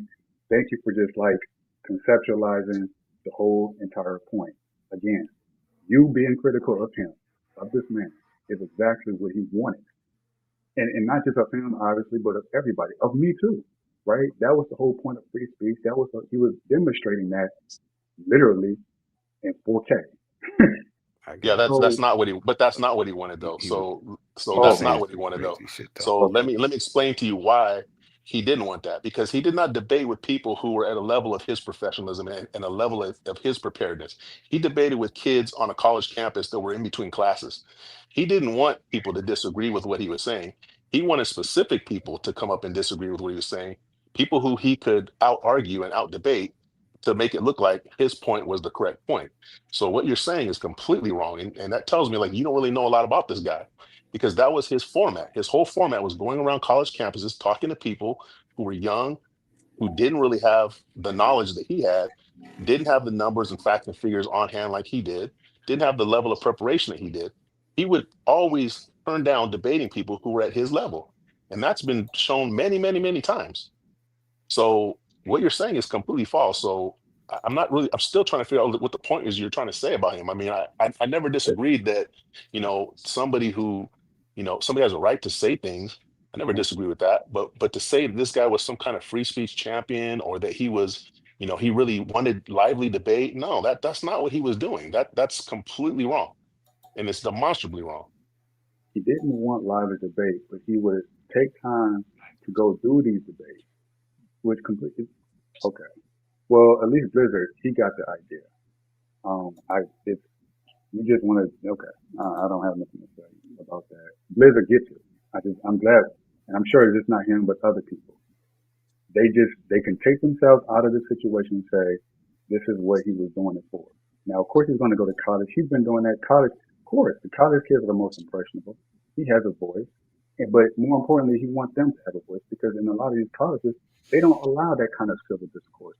So he did something that used to be done a lot of, but isn't done more often. So you got kids coming out of college with usually very strongly liberal ideas, and they had to unlearn a lot of stuff today. So he's going there to challenge it. You can't challenge someone who's 40 something, 50 years old. What's the point of that? There are plenty of people who do that already.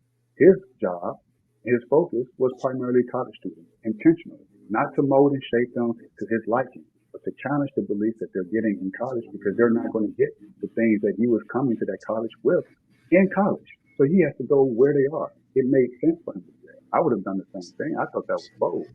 And so that was the whole point, to get the college kids thinking so they can then have a greater capacity to think for themselves outside of what their professors tell them, outside of their student body and their peers are telling them. You have this guy who's slightly older than them, few years older than them in some cases, having a different ideas and opinions that challenges them. And those kids, because they're still kids, they're curious. They're going to show up. Thank God they do. Because you got a lot of adults who would not do that.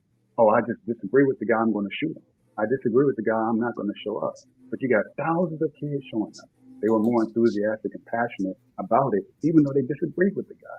And some of them probably changed their minds too over time. But the whole point was to get them to think for themselves, which a lot of adults, because at a certain point we lose that ability to be curious, we don't have that anymore. So I actually agree with the fact that he stuck to just college kids at their, formidable years until they're 25 years old. Our brain starts to kind of solidify. We get stuck in our habits. Before then, they can spark some change in some people. So I agree with it. I agree with his approach and his focus on the college kids. To your point, sister. Frank says, did anybody get fired for saying this means war? Because I heard a lot of people saying that. Like, I don't think so. I don't know. When it first happened, there were a lot of people upset. Um, there were talks of civil war and this is war and they've declared war and there was, man. Over here? I Over that? mentioned that earlier. Yeah. That's Yes. crazy. All right. It was primarily coming from the right, saying that the left has declared war on the right, and this means war. Like I heard that, and I wasn't even like really tuned into it. Um, so yeah, man, like that's what I was talking about earlier, and it's usually the cowards that are trying to, trying to stir things up. Man. I know they're just This, trying to get this, people to think, Blizzard. They're just trying to get people to think. no, That's all. hell, yeah, no, hell no. They Yeah, just want to That's debate. crazy, They just want to get people to think. dangerous talk, man. It's No, no, dangerous. no, no, no, no, no. They just want people to think. That's all. it's the First Amendment. That's what it's called. Yeah, they're just trying to use their First Amendment right. That's all. That's And inciting yeah, that's violence what in makes my things keeping eyes. It people up. is. There's a It's difference all about between, but there's a difference between the First Amendment and inciting violence. And like I think we should be clear on that. I mean, could we agree on that? Like Cisco said earlier, you can't yell fire in a fucking movie theater. That's yeah, you got the right to, but you can do it. You can do it. You can absolutely do it, but you can also go to jail for it. You know. true, right? If it's not true, I agree with that. I just think that we can make excuses for pretty much literally anything. We can make excuses all day long. But if if you're intellectually honest and you believe in, you know, evidence based, information, I mean, you have to look at things in a way that, makes sense, not just trying to, you know, give somebody the benefit of the doubt or look on the bright side or whatever. I mean, it's just like I said, I don't know what Joseph's motivation is to just try to, paint this guy in such a great light. I don't get it. I think a lot of it comes from him probably just not seeing or knowing enough about Charlie Kirk and what he's about and what his background is and what how he came from where he started to where he ended up. I mean, there's just no doubt in my mind that, again, this guy was trying to do a specific thing. He was trying to create, a very specific set of values in this country. That's what he was trying to do, and that's his right to do that. There's no doubt. He has every right to have whatever values that he wants, and as long as he's not going out there and committing a crime, to speak on it however he wants. Okay. But to say that, all speech is equal, in other words, for me to get up there and say, hey guys, let's go watch a movie tonight at the movie theater and eat popcorn and, have some candy. That's just a pretty general, statement. For somebody else to say, hey, let's go in there and just sneak in there. Let's not pay. Let's go in there and once the person running the register has their back turned, let's you know uh take the money out of the cash register. Okay, now you're talking about inciting people to commit crimes. Okay. Now, Charlie Kirk, to my knowledge, he never specifically told people to go out and commit crimes, but the thing that he was saying, okay, it reached the people who are doing those things. The people, I mean, is it any surprise that the people who supported him most strongly are the most just vile people? You know, racist. People who admit that they're racist, people who admit that they're white nationalists, people who admit that they're trying to, uh, create a dominant society for a certain class of people and everybody else has to be at the bottom or get the hell out. Those people supported him. They didn't support him because they were like, wow, this guy's a free speech champion. oh, this guy's really making me think. No, he was pushing their agenda. That's why they supported him. And it's not, I mean, it's not this, oh guys, let's go watch a movie. That's not the kind of speech he was making. He was very specific about the things he was saying, about the people he was talking about. The people he went after the most were the people who, all of these groups, these hateful groups, they're the same people that they go after. That's who he was talking about most often. So, like I said, I don't understand the need to like make this guy seem like he's something he's not. But Yeah, I mean, that tells you why I kind he's of he's agree. very he's very you know um he's very a Polarized. hot button issue, very polarizing. Yeah, because I just don't understand it. You don't, again, what is there to understand? I mean, I get what you're saying. I mean, I told you what there is to understand. We already covered that. Blizzard got it. It was you saying, I don't understand why he's polarizing because you have the right to expressing the right to do it and going out openly. Because in a country now where it's, you know, you can't say nothing, cancel culture, you say the wrong word, you say this word, this is not the way this country is built on. Yes, of course, words have consequences, but that's one thing to have your whole livelihood destroyed, to be shot in the neck for having a difference of opinion, because the whole point of having free speech in the First Amendment is so you can express yourself verbally how you see fit. That now you can say, well, this what if it incites violence? Obviously, Ku Klux Klan, that's different, right? But even they would have a freedom. You don't like black people? I've had okay, cool. I mean, I've had white people. I'm okay with you telling me that you have an issue because I support that. Because if I had an issue with you, I would want to say that to you. That's just First Amendment right, and it's not going to be comfortable. It's Yeah, not going to be Wait, pretty. you It's not support somebody? You support somebody not liking you? verbally saying it, feeling it, and being allowed to feel it, to say it, obviously not to express it in such a way that would cause me harm. But as But long as you don't actively cause me harm physically to my person, cool. But if you say to me, I don't like black people or this and that, hey, I'm not going to call the police on you for saying bad but are words. you going to believe them when they tell you yeah, they don't but like I black people? Are you going to believe when they tell you they don't like black people? Are you going to believe that?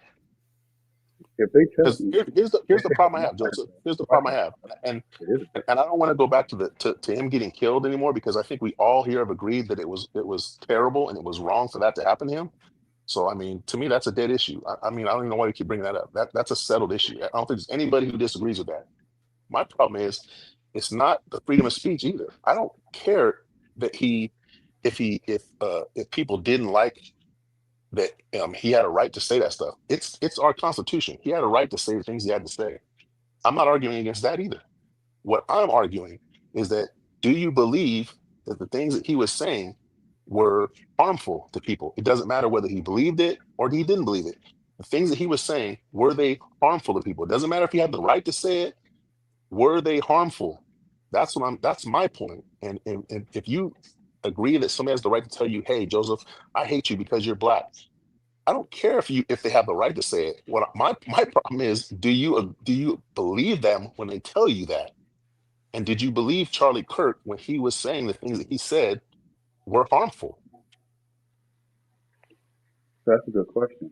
I did say earlier that there's some things I didn't agree with that he said, and I gave the context already about how him not being a black person, he's not going to have that nuanced understanding of what it means to be black and have a full history. I don't expect him to. Just but like it I don't doesn't mean expect. that what he says is not Man, dangerous. oh, It doesn't mean this. Is what I'm trying to say. All right, you dude. keep doing that, but right, but he wasn't black. It doesn't matter if he's black because he could have been black and still said some harmful, dangerous things, right? Are you willing to say he had this opinion, he had this take on it, and it was harmful without the but after it, without because when you say but, it's almost like you're making an excuse for him. You know what I mean? It's almost like a cover. Right. Saying like you said that you would be Ku Klux Klan has a right to say whatever they want to say. It's freedom of speech. If they don't like me, yeah, but would you defend the message that they're sending to somebody else? Can you say that the Yeah. message that they're sending So is wrong? You know what I mean? Yeah, they have the right to say it. You also have to say, yeah, that shit's fucked up. right. So I don't. This is a tricky one Because that's what because we're doing. That's what I'm trying to I do. can say like two things can be true at the same time, right? If I'm saying I defend his right to say it because of the First Amendment, because I would want the same right extended to me. I would want that same person who I disagree with to, if I say something he disagrees with, to support my right. But that doesn't mean I have to defend what they say. Just because someone say they don't like black people doesn't mean I'm going to go, yeah, I'm defending. I support what he's saying. Obviously, I'm not. Or even if it's not, even if it has nothing to do with me, right? A gay person, a transsexual person, whatever. He was a fan of Jewish people. Um, what else was he a fan of? Yeah, but I know you wouldn't say, um, yeah, they say they don't like black people, but they don't know black people. So, I kind of understand why he's saying that. No, you'll say, no, that's fucked up. No, it depends. Like, It depends on the person. I mean, I've worked with this crazy. I've worked with a guy who would hire me and openly told me, it was weird. I don't like black people. And I'm in his truck. I'm in the passenger. I'm going like, then why are you paying me to help you move the snow and help you plow? But we've got along great. We work together well. And I actually was like, I'm glad you admitted that because I knew there was some tension. But him saying what he felt, okay, cool. I mean, you don't put your hands on me, right? So we worked well together. We made a lot of money together. And that was that. So did I agree? Did I defend? I defended his right to say it. But I personally, since it was, obviously me being a black person, I'm like, okay, and then he told me that he gave me the backstory. Like, okay, bullied when he was bullied by a bunch of black men when he was growing up. I'm like, I can see that. I'm not saying it's right, but he has a right to say it. I can't defend it because I have a vested interest in him not liking black people because I am that. But I also simultaneously defend his right to say it and to express it yeah, but in a that's healthy way different. that isn't That's violent not the towards black point. But that's That's not the different. point. That's You different. keep There's a missing the difference point, bro. between him not liking personally, not liking you as a black person, and him getting on a soapbox, getting on a stage and preaching whatever backstory it was should be the reason why we all shouldn't like black people. That's the difference. people. I see your point. One of them is personally held belief. The other one is him preaching that message to a wider audience, an impressionable young audience. Whatever his reason was. Oh, he got beat up. What'd you say? He got beat up? We got something. This Yeah. is I got beat up when I was young, and this is why all black men are dangerous. That's a whole different, you know, that's a whole different story. You know what I mean? So your position is that Charlie and his, not like the guy that I work with, but it would be him, Charlie, intentionally crafting a message in such a way to incite, I guess, hatred or bigotry towards any group of people that is unlike himself. Is essentially That's exactly it, bro. That's exactly it right there. It's a That well was his crafted, message. it's a well crafted message though, and that's the problem. It's a well crafted message. It's not And the designed for you. problem, And it's not and the designed problem for is, you, bro. no, it's not. And the problem is, there's a huge, huge movement of people just like Charlie Kirk and worse who are actively right now trying to undermine all of the things that this country is supposed to hold dear. You know, they're using the Constitution and they're using the law and they're using people being naive, people being asleep, people not being aware. They're using all of that to undermine this country and the people who are in it. And like this thing's so huge. Like I'm just myself beginning to understand how much deeper this is than Charlie Kirk.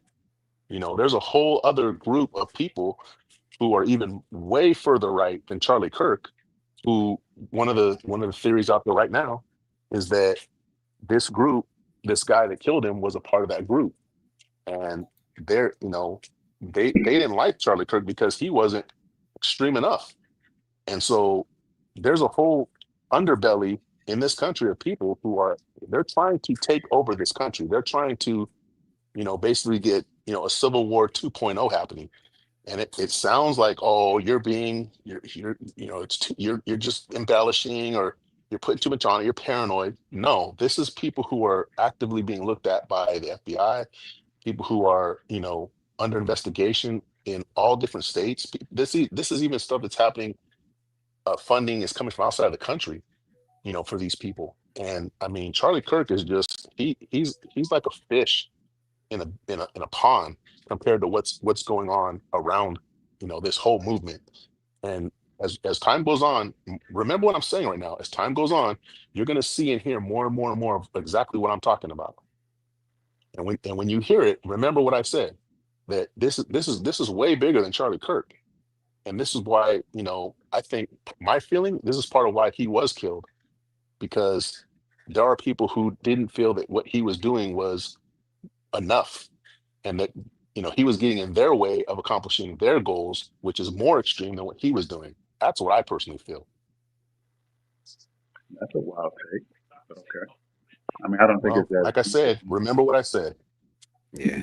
Well, I intentionally didn't click on some articles today that I seen because I didn't want to go down that rabbit hole just yet. Um, Look up groypers. Look up groypers and find out who they are. Who? See, he doesn't even know. He never even heard of them. I'm gonna Oh, put it in the chat. I haven't heard it. Put it in the chat. Yeah, put it in the chat. You know, I agree with you, Thomas Marshall. I wish we could just live together, have equal opportunities, love one another. The world would be a better place. I absolutely agree. sounds like a Michael Jackson song, bro. But we can't. We can't. I wish, and I know you know. I know we are. We all wish it could be that way, but we can't act like it's that way. You know what I mean? And don't think that what we're saying is just an American problem. It's not. It's not, man. It's not just an American problem. Um, if you think it's just an American problem, I think a lot of people are going to be in for a rude awakening. You know, Yeah, look up groypers and look up Nick There's- Fuentes. If you don't know who Nick Fuentes is, you better figure out who he is really quick, oh, because you're going to groypers. be hearing a lot more about this dude. Hey, I heard about him. Yeah, I agree with this. I agree with Yeah. Thomas Marshall, man. Let me read some of these chats. I know I've been skipping them. Read some of these just to catch up. Icy says, Cisco, I would say anybody who intentionally wants to harm another human being is vile. Um, it all starts with each one of us. Yeah. What can you do to make things better? And that's the spelling for groypers. If anybody wants to look that up, look that up, guys. So you know what Cisco's talking about. You're not just guessing, and you're not just taking his word. Look it up Yeah, don't yourselves. take my word You know for it. what I You guys mean? look it up, figure it out for yourself. Icy says, so I say the world is vast. Find your people, your tribe, and create a world, and hopefully more will see. Thank you, man.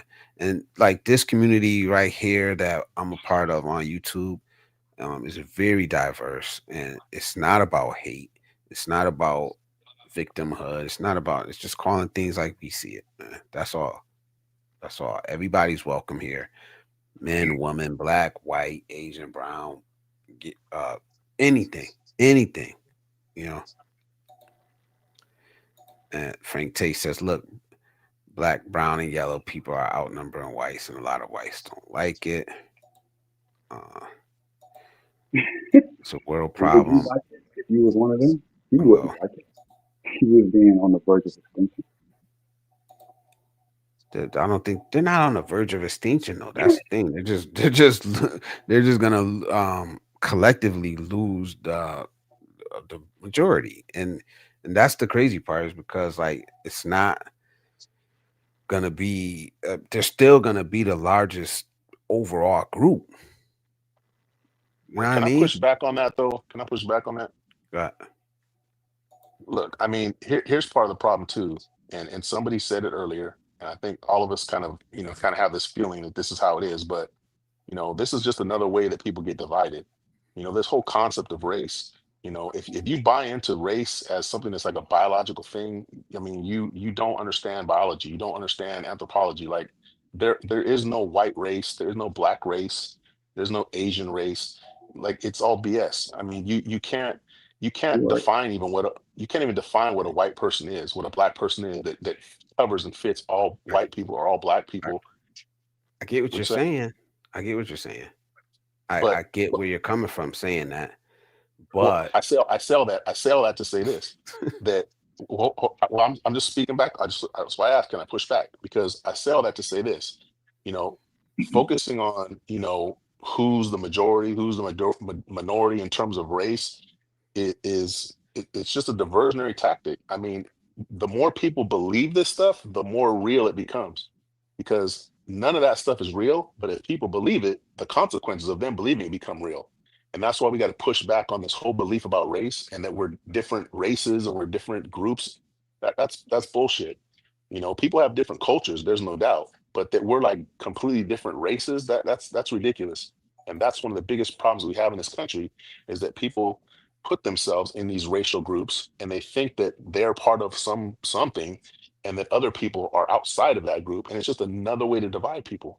So that's why I'm just saying, I just want us to be real careful about, talking about things in terms of race, and understand that, how you believe, somebody is of a different race, that's wild to me. I mean, there's no such thing as a biological race. It just doesn't exist. but it does That's exist now because it was invented. It was invented. That's what I'm trying to say. Does it scientifically? No. The right. concept of race exists, but biologically it does not exist. Name Yeah, one thing that I get all what white you're people saying. have in common. There isn't anything. Nothing. Nothing. Name one thing all black people have. There's I talked nothing. about this before. It's like, Ridiculous. and that's the difference. It's a group that only certain people are invited to be in, and they're not all the same. They don't have the same backgrounds. They don't come from the same countries. You know what I mean? So yeah, I get what you're saying, but it's almost like saying, it's like pulling the wool over your own eyes. There are people that hate you because of the color of your skin. There are people that do harm to you because of the color of your skin. That exists. Yeah, So that's just real. because you That's don't real. believe it doesn't mean that you can't be aware of it. No, In I'm aware that America. people believe that it's real. What I'm saying is we got to push back on people believing that it's real. Yeah, The more people that we can get to understand that race is not a biologically real thing, never has been, never will be, the more we can get people to push that off the fucking table when it comes to why we're divided.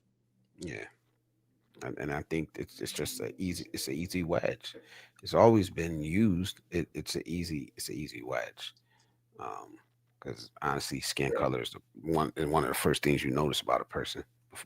Before you see them coming, you see it. You can't help but to see it. Should we? It's sad that that it's been used against us. Um, I like to die. I like one day to dive into that. Um, I know I know when and why it began to started getting used the way it's used today. Um, but I would want to do a little more background on it before I bring it to the live stream. And I do want to have a discussion about that. Yeah, A it different started here in day. the United States. I mean, it started here in the Yes. United Yeah. States. Yeah. I mean, yeah, for reasons we already know what that is. But, it's that's just kind of the way it is. And Yeah. along with everything else we export around the world, race or the concept thereof was also exported.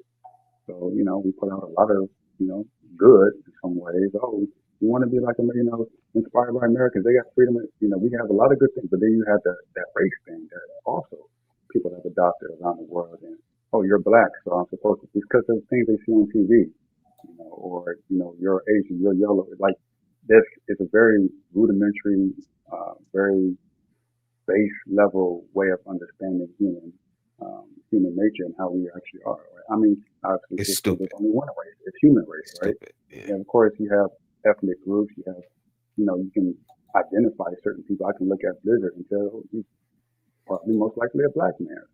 West African descent, most likely. I can look at Cisco and say, okay, some sort of mixed black, maybe Hispanic descent, possibly. And I can look at IC and say, oh, he's clearly of a Filipino, more so Japanese looking like. So but that's not race, right? That's just some sort of ethnic. I don't know the whole biological. Cisco, you could probably school me on that, really, but there's something there that we have our differences. But America have taught us to hate our differences and to have our differences hated. But yet it's weird because we're also the melting pot of the world. It's strange. Like you have people come here from all places, all over the world, all these different races and colors or whatever, ethnicities. And yet it's also the most problematic in the sense that it's like you would think of all people in the world we would get along the most because we're the ones who actually started the whole melting pot concept. It's the weirdest conundrum I've ever experienced in my life. It really is. And it's stupid to me. It's stupid. And it's- like I said, as much as I would like it not to exist, it's the world we live in. My personal experiences, my personal relationships, it doesn't matter. It absolutely doesn't matter what color your skin is. Because like you were saying, you could look at this person, you could look at that person and tell, you know, but you can't tell their character. You can't Hmm. tell their character. So that's how I treat people, you know, personal interactions, not the color of your skin, not where you come from, you know, because like the people who have done the most harm to me in my life have been the people, um, let's be real, that look like me. It's because those are the people that I'm around the most. And that's usually how it goes. That's how it goes. Not the boogeyman that doesn't look like me. It's the people you're around most of the time have the most opportunity, the most chances to do you harm. Right. Well, So there's a deeper argument there, but I'm not going to get into that. I'm going to I spare you that mean, one. I'm going yeah, to spare you I that one, know it bro. could get deeper. I know it could get deeper, but um, let's be real. The All right, so we talk about a lot about the Philippines. Icy's from Japan. Um, if Icy was going to get some harm done to her right now, it's probably going to be by somebody of that's from Japan. Like, it just makes sense to me. Uh, Maybe it doesn't make sense to anybody else, but it just makes sense to me. You know, if I live in 90 90% of my neighborhood is African American, you know, I have a higher chance of being harmed or done wrong by um, an African American or Man, black that's person. just Even that term, African American, is It's just just a term. I cringe when I hear that term because It's it's a like, what term. does that even mean? Yeah, no, and I'm not picking on you, Religion. I'm just saying, we've all used that term. You know, what I mean, we've all Yeah, used it, but when you think about old what it people. actually means, what does it even mean? Africa is a continent. And continent. there is the most genetic diversity in the continent of Africa. No other continent in the world has more genetic diversity than Africa. There's so many different types of people in Africa. So when you say African American, for example, I had a guy that used to work with me, and you know, all intents and purposes, he was a quote unquote white guy. He had like a British accent, but he was from South Africa. Okay. And he came out, to where I work, and we're talking one day. He goes, I just want you to know that I am the only African American here. And we just all started laughing because he was right. Like I'm not from Africa, but he was literally from Africa and he was an American. So he's an African American. But you look at him, you would never call that dude an African American.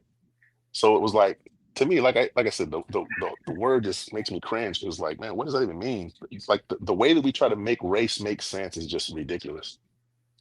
Well, Yeah, okay, so I agree with you, like Cisco. I want because everywhere else in all other countries, if they come from Japan, if they come from China, they would be Chinese American, Japanese, and it would make sense to us that they call themselves that. But someone like an Elon Musk, who is from Africa, right, the most public, probably African president in the world, who lives in America, you would say, oh, he is South American. I mean, African no, American. but Elon Musk. I'm sorry to cut you off. Elon, and this is the part of the argument. Is like, all right, Elon Musk didn't say he was a South African American. He said he was an African American. For sure. He wasn't even. Yeah, He I said it. mean, He was joking, but like the guy you were talking about, he didn't say where was he from? Cisco? he was from Was South he? Africa. Yeah, he didn't say he was a South African American and named the No, specific country. He's just an African American. Yeah, You because know, African is a whole ass continent. it's a big ass You continent. know, It's and there's huge. every shade of people. There's every Yeah, texture of skin, Um, I hair. get what you're I saying. mean, like, what does it even mean to be African American? It makes no sense. I mean, you could say Ghana. No, it would be more appropriate if you're from, let's say, Egypt, right? Egyptian American, right? It would be weird if someone from Egypt came here and say, I'm African American. I mean, technically, right, but it would be more correct Yeah. if someone said, I'm Egyptian American, I'm Ghanaian American, I'm Gambian American. That would be more like quantifiable. I Or how believe, about personally. this? You're you're Hold on, hold on. you're an Me, American. most of the time, I say I'm an American. You're You've, just if an you American. listen to me, you've I heard it. mean, yeah, But I but know what. But the thing is, I really don't get too caught up on it because I know what the when somebody says it, I know what they're talking about. You know what I mean? So I and really don't. it's Yeah, just a we way I to all don't we really all get. know. Yeah, I really it's a don't way get to too caught up identify. on It's an easy. It's kind of like I see someone and say, okay, that person's black, but you would have to get to know that person to figure out, okay, black from where? They're I don't know, Sudanese black, right? They're not just black, but why are they that skin color? So it gets more deeper. But when everyone reads the book by its cover, right? It's just easy for our brains to process. I look at Cisco and I would think, okay, he's Hispanic, maybe Asian influence, looks like he's light skinned black, but I know that might not be accurate, but that's the first impression I get. And when it comes to Black Americans, uh, that probably be the more accurate term is Black American, part of it.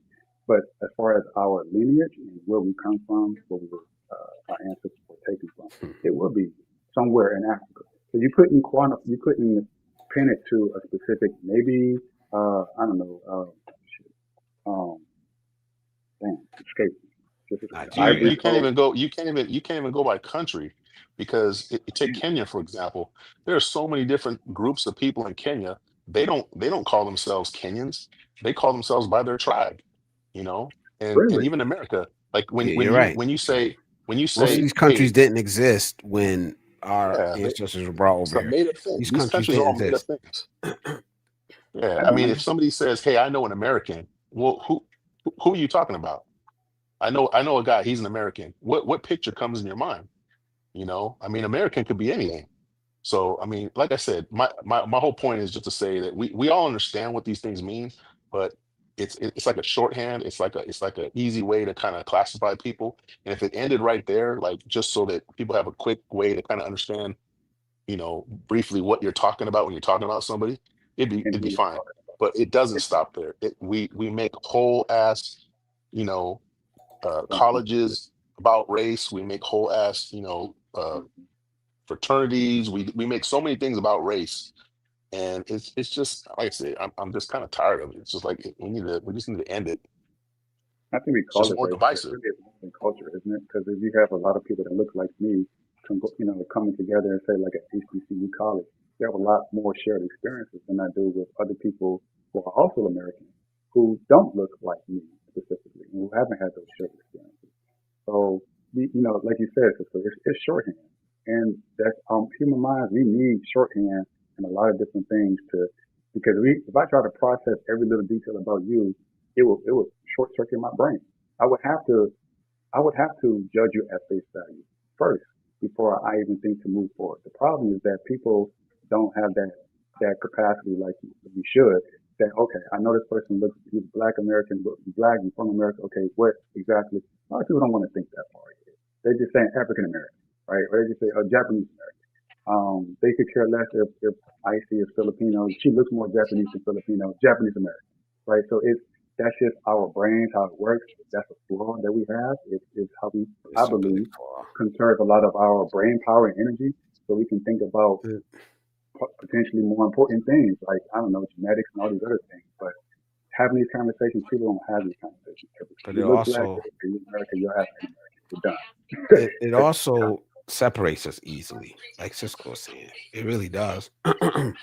This whole concept of race, like you were saying, it does. Because, and I've had this conversation with people before. Like, if you're Irish, you're white. If you're Italian, you're white. If you're Scottish, you're white. If you know what I It didn't mean, used it's to always like be that. It didn't used to always be that way though. didn't always used to be that way, but it ended up Irish people were not considered white when they came here no in the 18th Italians either. century, 19th century. Italians Neither were either. Italians.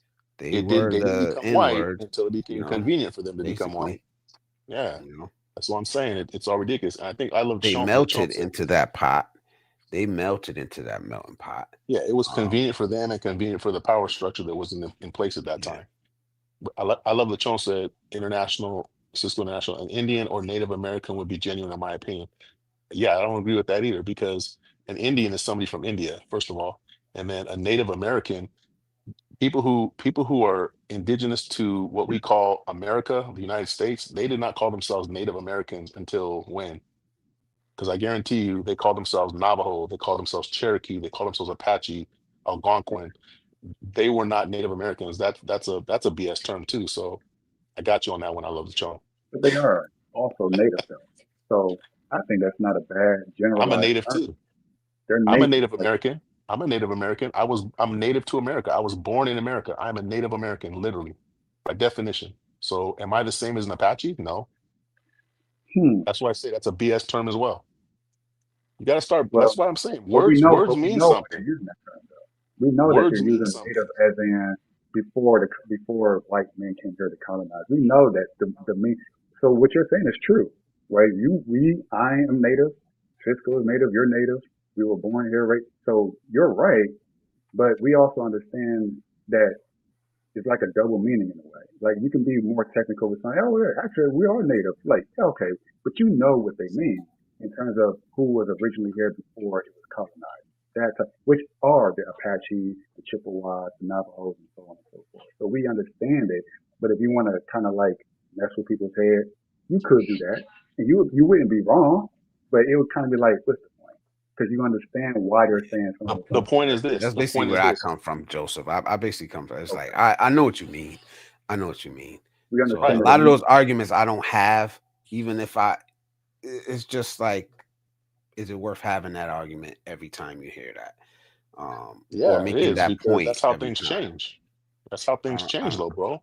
is that I That's mean, how but if things you had to change. have that conversation every time you heard that with just a every waste of single It time. gets person people. you It gets people every thinking. Yeah.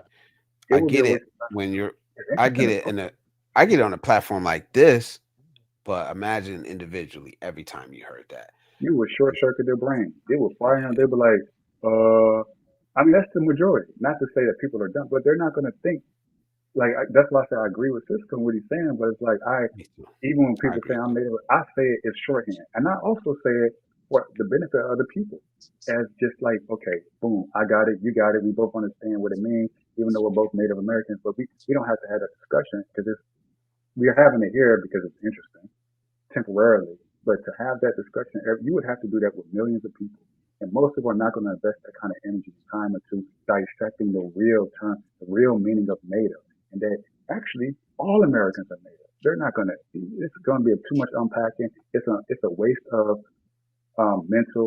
mental resources on that because there's just much more important things to talk about. So that's why I say some general terms that we apply, like Native American, is not harmful.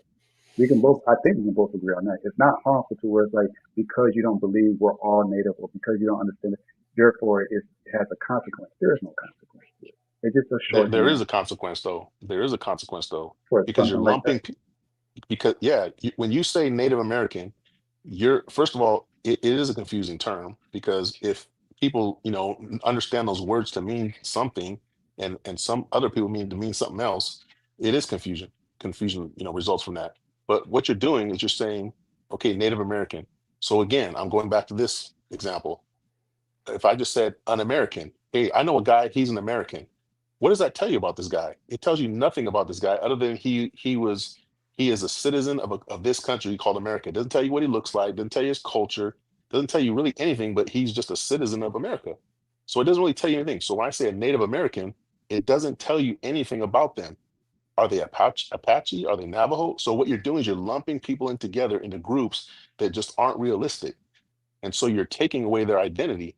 That's part of the problem with that. And I know, it's easy to say, well, if we have this argument with everybody, we'll just be arguing. But that's how things get done. That's how things get done. We have to hold people accountable. We have to have these kind of conversations with people. The more we do it, the more people are I, going to I get understand it. that these things are, you know, they're not cool. I get it, but what if there's a deeper conversation, a more meaningful conversation happening, and that one little thing comes out? All right, I'm black.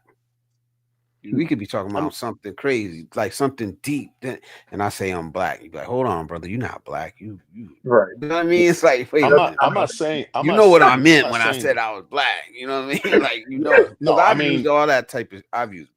They I want to call flex myself their black. I intelligence. call myself African American. I call myself Black American. I've called myself all type of. you got to have tact when you're talking to people, no doubt. I mean, I'm not saying just lose all tact, lose all ability to communicate with people. What I'm saying is, though, there's a time and a place for it. Obviously, that's Yes, true. But what I'm yes, saying that's is, okay. where it makes sense, call it out. Yeah, Don't just ignore it, because, like I said, that's how things change. All these conversations that we're having right now, there may be 10, 12 people in this chat. I don't know, but we're not going to change the world here overnight, but I guarantee you that the people that are listening to this, there's going to be things that they take away from these conversations that we're having, the chats that we're having. And it's just even the minute way it might change somebody's mind about something, that person's going to go interact with somebody else where they live. Like Icy's going to hear some of the things we're saying, and she's going to be talking to people in Japan that none of us know who these people are, but she knows them. And it could affect the way that she talks to them, and it could change their mind. We could be changing people's mind in Japan right now by what we're talking about right here, the 12 of us or however many of us there is in here. So it does make a no, I get difference. what you're saying. I get what you're saying. Absolutely, I guess I understand like where you're coming from. Absolutely. I just And focus on then that the one little impact. bit you put on the end kind of explains it Like with the do I nuance. care Nuance of if she goes into the nuance of what Native American means to a Japanese person who would call someone Native American? I personally wouldn't. I would find something more for me, something that's obviously more impactful or meaningful for her to share, as opposed to having a discourse over the real meaning of Native American, the real meaning of African American. It's like people have an image. I have images, and I even though me, I understand these things. I'm a quarter, literally a quarter Chippewa, and but I still just to keep it simple. Oh, well, yeah, I'm a quarter Chippewa, 35% African American. So or Native American. I just keep it simple for other people's sake, because then you go into a whole rabbit hole about one single term, and it's like, well, what did we really accomplish? Now you might say, well, maybe we accomplished a lot, but it's like it's there are other. I don't know. I just think there's much more things that we could nah, discuss that requires more energy than I get, Native American, African American. but it depends who you're talking to, though. It depends on who you're talking to. The And can they have that conversation? They might not even be able to. Yeah, They don't be able to yeah. So conceptualize or obviously, understand. Just go say it. We do. you're gonna run around. Hey, this. But if I'm you're not preaching. having if you're having that conversation and somebody wants to, and somebody's open and willing to learn about it, of course, you know what Right? I I mean, mean. I'm not gonna go in the But just streets some and preach. stranger, yeah, just By the some way, you're a stranger on Native the American. street, like no, The Hebrew Israelites do that a lot. You're actually from the tribe of Judah and all this other stuff. I'm like, no, how is it getting people closer to God? I mean, like if you claim to believe in, like that's the last thing you're talking about. Minute color of skin, where you're really from. That doesn't mean does it get you closer to what's the end goal? What's the major goal? Like that's the most important thing. That for me, those are conversations worth having if it comes to changing people's lives. But if you're talking about just interesting civil discourse like we're having now about Native American, the meaning of certain words, it's fine. Probably more so for us than it is for the chat because most of them, half of them probably don't, they're not even from America. So they're probably like, what are they talking about? So it's kind of like, you know what I'm saying. Believe yeah, you I can. get it. Icy says Japanese are accused of being racist just because the West bring their racist ways here. And it's not about that. But I think um, a racist is gonna be a racist. Let's be real, no matter where they are. And I kind of wanted to say this to some people, but I just haven't said it. Uh, if you're foreign, I mean not American, and you know a person that doesn't like somebody because the color of their skin, or feels hates a person because of the color of their skin, then they probably deep down somewhere inside, and they won't say it, but they probably hate you too, you know. And that's the thing that's kind of like, um Wait, what you mean? So you're saying? if someone is So I've been to burdened, the Philippines. I've been to the Philippines, right? Um, no doubt in my mind, there are absolute racist people from America walking around the Philippines, dating, marrying Filipinas or Filipinos. And for some reason, it's like, ho- I don't understand how people separate that. Because, like Icy said, Westerners are bringing racist ways to other countries. So, how do you separate um, because being they don't racist? look at them as people, you Yeah, know.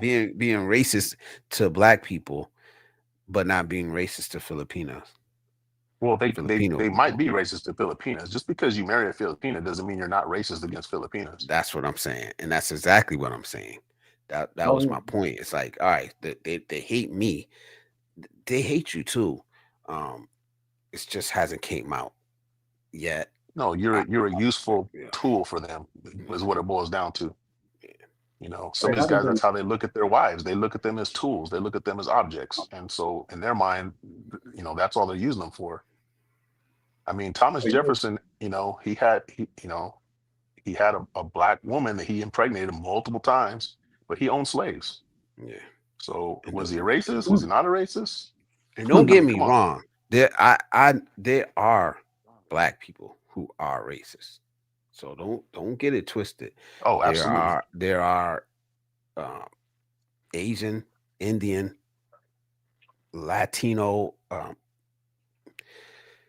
that are racist. So I'm black. I speak a certain way. I'm not racist, but maybe I've said something that um, could have made somebody believe I am. So it is what it is. But um, I don't want to. It depends on what you mean I by don't. racist too. I don't ever want to bigot. I Yeah, don't ever. there's I don't ever want to um, people to believe that when I say um, racist, that I mean that it looks a certain way in my mind because it doesn't. So yeah, I agree. it's I to agree. clear Yeah, things I up. try to point that out too, that nobody owns the rights to racism. But again, it does depend on how you define racism. Some people define racism as you have the power and the means to, enact something on a different group of people. And so their argument is, only white people can be racist because only white people are running this country. That's their argument, which I don't necessarily agree with that. I understand what they're saying, but I don't necessarily agree with that. I mean, if you go to another what would you country, call it? what What would would I you call it? call what the word when I think of racism, what I think of is treating a person in a certain I mean and it could be a beneficial way. I mean, I don't think that that's used very often, but treating somebody most often it's treating somebody in a negative way based on their perceived race. That to me that's racism. But I understand that for other people, like I said, their idea of racism is, real racism is saying, hey, this particular group of people run this country. They have the power to, dictate what happens to all these other ethnic minorities. So that's real racism. That's what they say racism is. And that, black people can't be racist because we don't own this power structure. And like I said, I don't agree with that definition of the word. Me either. It's not that So it's it's not that So was I could be a small business owner and not hire somebody that's white. mm, Am I exactly. I'm not racist because I'm not running the country. You know what I mean? No, Yeah, that doesn't make you sense to me. absolutely can be racist. It can be a server at a fucking diner. mm, Like it can be a cook yeah. that does something to your food because yeah. I mean, So but yeah, I would I say, don't oh, agree with. what I call it racism. If someone, let's say you're a small black business owner, you see a white guy and you see a black guy, they're equally qualified, and you say, well, you're a black guy. Would you call it racism that he didn't hire the white guy instead of the black guy, or would you call it a human bias? The fact that we all have a bias and that we typically go for people who look like us most often, who resemble us, who have shared experiences, which typically also look like us. So I think it's easy to say that was racist because this person didn't hire this person of an opposite. look or appearance from this other person. But I think just like our nature is also tribal. Like we've always been tribalistic. We just live in these bigger cities and we kind of form like little tribes. And then sometimes you have the extreme forms of that, which we may call, or which we do call racism, the Jim Crow laws and so forth and so forth. The segregation of ourselves, even amongst countries. Japan, they have a homogenous country, right? Is that racism because they prefer to be amongst themselves? Because that's what it is. They intentionally keep groups of people out and make it a little more difficult. It's not overt, but it's kind of like, yeah, we kind of like, our to be amongst those who look more like ourselves. But I wouldn't call that racism. I would just say that's a tribalistic mentality that has spawned since the dawn of time, since we've always existed. You just try not to make it a violent thing, but sometimes, unfortunately, that's the way it is. It's so superficial, but that's how we kind of stick together in a way. This is my family. This person looks like me. I'm familiar with this person. I'm going to hire this person because they look like me. But I don't know if I would go so far as to say racist unless that person is overtly, antagonistically going out of their way to harm someone of the opposite that looks from themselves, Well, to if prevent them you, from I would But they are say harming them. you see, but They are you harming them. said if two equal of equal qualification, um, what if they weren't of equal qualification? Or what if you didn't even give that person a chance, just because the color of their skin? I don't care if you're a small business owner or you're a large corporation. To me, it's the same. To me, it's the same. Hmm. Um, If they're my you- friend and I know that they're less qualified and the other person is more qualified, most people would say, "Oh, I would hire the person who's more qualified." They would save face. But I feel like most people they would look out for the person that, even though they know they're less qualified to the job, they're going to hire that person and say, "Well, they might not be as qualified. They look more like me. They act like more like me. We similar schools, they got the same alma mater, whatever." And I'll just train them to become as qualified as the guy that I'm not choosing, who is most qualified for the job, because I'm just more familiar. It's a tribalistic. It's a really animalistic type of viewpoint, and that's just something nah, that's just what it is. I don't know if I I get would call it race, but I, that's just how we I are. call it. Yeah. I get what you're saying, but I will call it I will call it racism if it has strictly to do with the color of somebody's skin. Yeah, or if somebody, like Crisco said, somebody's perceived race. It's racism. We're Yeah, and not Yeah. I wouldn't boil dancing. it down to an animalistic way because as far as I know, human beings are the only animals that practice this type of activity.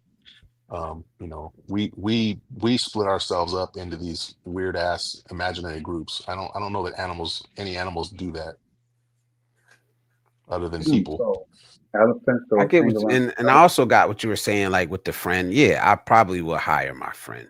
I probably would, but it wouldn't be Or you're because like Deion Sanders, you would put your son in place to be the quarterback of a college football team when he may not be the most qualified.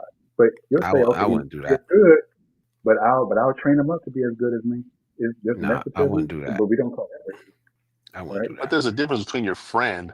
I mean, if somebody's your friend. Are they your friend solely because they're the same race as you? I mean, then yeah, then it's racism because I mean, you're basing it on race.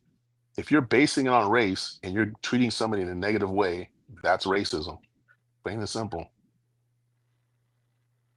Hmm. That's interesting. Yeah, because that's what I was gonna say that. It's like, look, I got white friends. I absolutely have white friends that I would hire over a person that I only strictly knew their skin color. Like, no.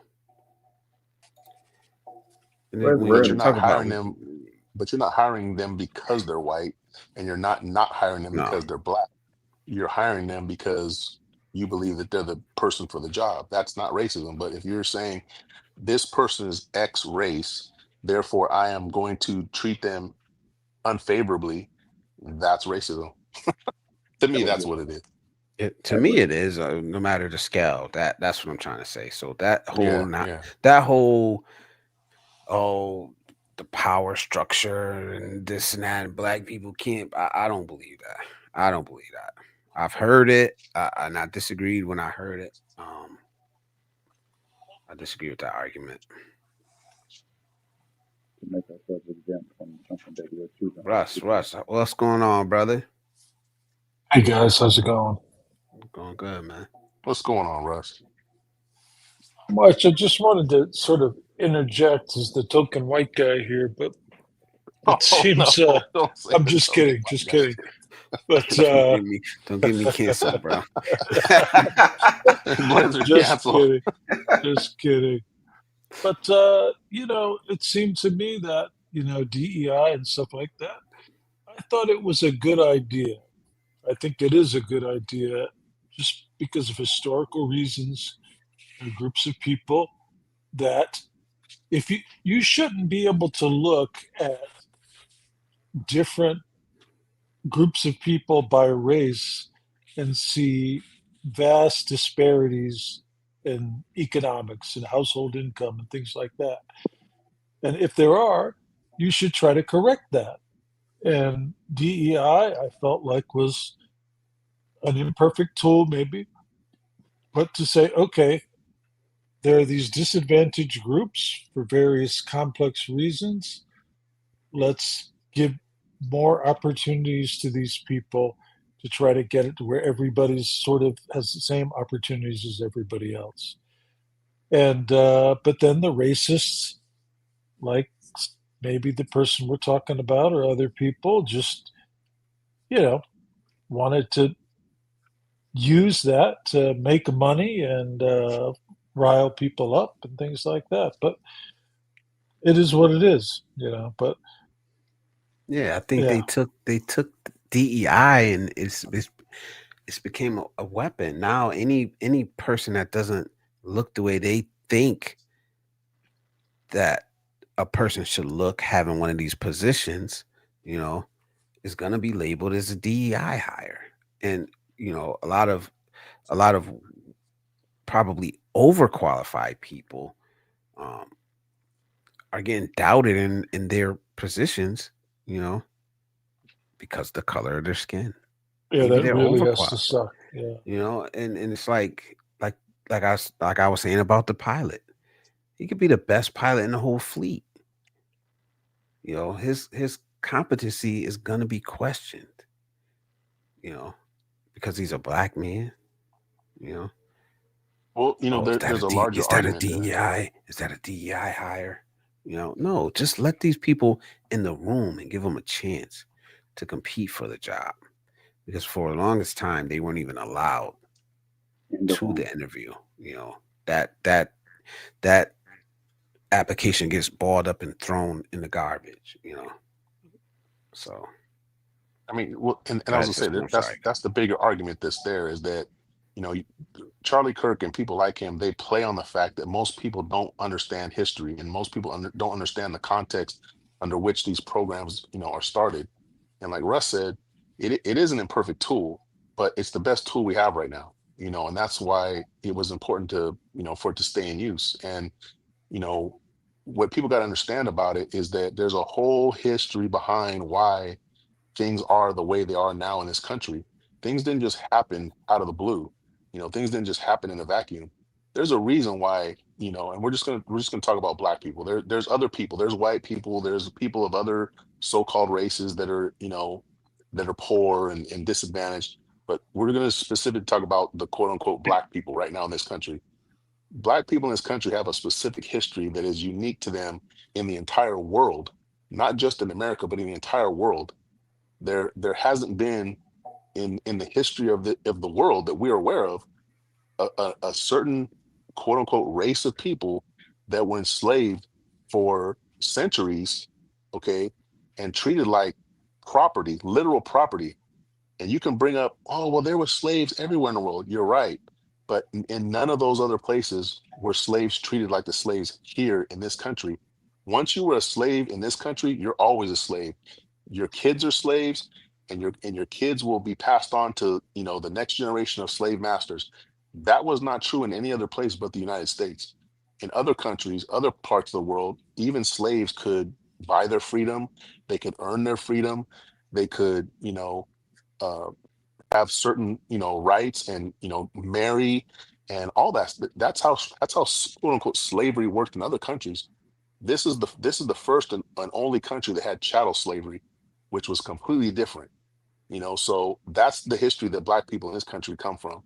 And when you do that for generation after generation after generation after generation, denying people education, denying people, basic human rights, denying them the rights to own property, all of this stuff for hundreds of years, and then suddenly expect them to turn around and be just like everybody else when on paper they're quote unquote equal. That's it's silly, it's ridiculous. There's a reason why things are the way they are. And I think that, and I'm just very briefly summarizing it, it's way more complicated, just like Russ said. But that's why DEI was so important, to trying to level the playing field, a recognition that, hey, this country kept, and I'm not even going to say white people, this country kept Black people in a certain status for so long that they were so far behind that by the time they were allowed to even try to catch up, there's no way they could ever be expected to catch up. So we're going to help them to catch up. And it doesn't mean that we're going to put unqualified people in jobs. We're going to give them the opportunity to be considered for those jobs. That's what DEI was for. It doesn't mean you hire unqualified people just to appease a race quota. It means you cannot not hire them for their quote unquote race. That's what DEI was. And most people just don't understand that, because look how long it took me to explain it. And I'm not even explaining it 100% right. Most people won't sit there and listen like you guys are listening and try to understand. So that's the kind of stuff that Charlie Kirk would take advantage of. The fact that most people are unaware of that history, unaware of those nuances in how things got to be where they're at. And so he would play on that. And that's why we have all that division, because people like him were spreading that kind of message that was like, well, why can't they just be like us? Well, my grandfather came in with nothing in his pocket. How come he was able to be successful? Because your grandfather wasn't a slave for multiple generations. He chose to come here. He wasn't denied basic human rights for generations in his lineage. But those are the conversations that Charlie Kirk wouldn't have with people. He was preying on college students who were very unsophisticated in their thinking. They were just going through the learning process. So Yeah, he was a very disingenuous dude making money, and yeah, exactly what Cisco just said. I agree with all that. Yeah, I can't agree. I can't agree I've more. heard, I've heard stories, actually, and I know someone personally who experienced that DEI hiring process. And um, it's, the way Cisco describes it is the idealistic way. It's allowing them to be in the room to compete fairly with their um, with their counterparts. But what some of these people would tell you, well, some 2 or 3 people, is that it had the opposite effect, in which it was in fact a hiring quota for certain groups, and not just black, but maybe it was also like women who may not be as qualified for the job, but because they have to meet a certain quota of women to hire, or blacks to hire, or black women to hire, or black whatever combination of someone who is perceived to be marginalized in this country, these companies apparently um, would be hiring based on that, not on them getting into the room and competing fairly with people who are qualified or more qualified in some cases, or less qualified. But it's that because you're this sex, you're this gender, or you're this gender identity, So they're or pulling people off the street. they're not. Like, They don't have to speak. See, that's they don't have to pull people off the street. It's people still applying for these jobs. But it's kind of like you take a pendulum and you swing it so far over to the right or the left, where the way Cisco described it is the way that makes absolute sense. I mean, they called it affirmative action, right, for a while, for a long while. But then they called it DEI, but then it's kind of like the extreme version of that intent, which is to now, get let me ask part you of something. I don't mean that. Let me ask you something though. Is that the fault of DEI that they would hire an unqualified person, or is that just a bad hiring process?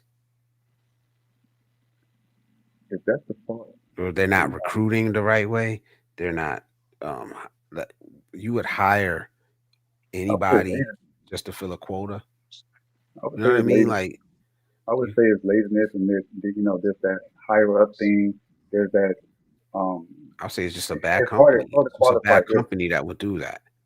Like, it's hard to qualify if that's the fault of what DEI is, or if it's the company that's lazily hiring people and not doing what DEI was intended. If I don't honestly know if that it was what DEI was intended. I'm just telling you what the end result is as a result of Yeah.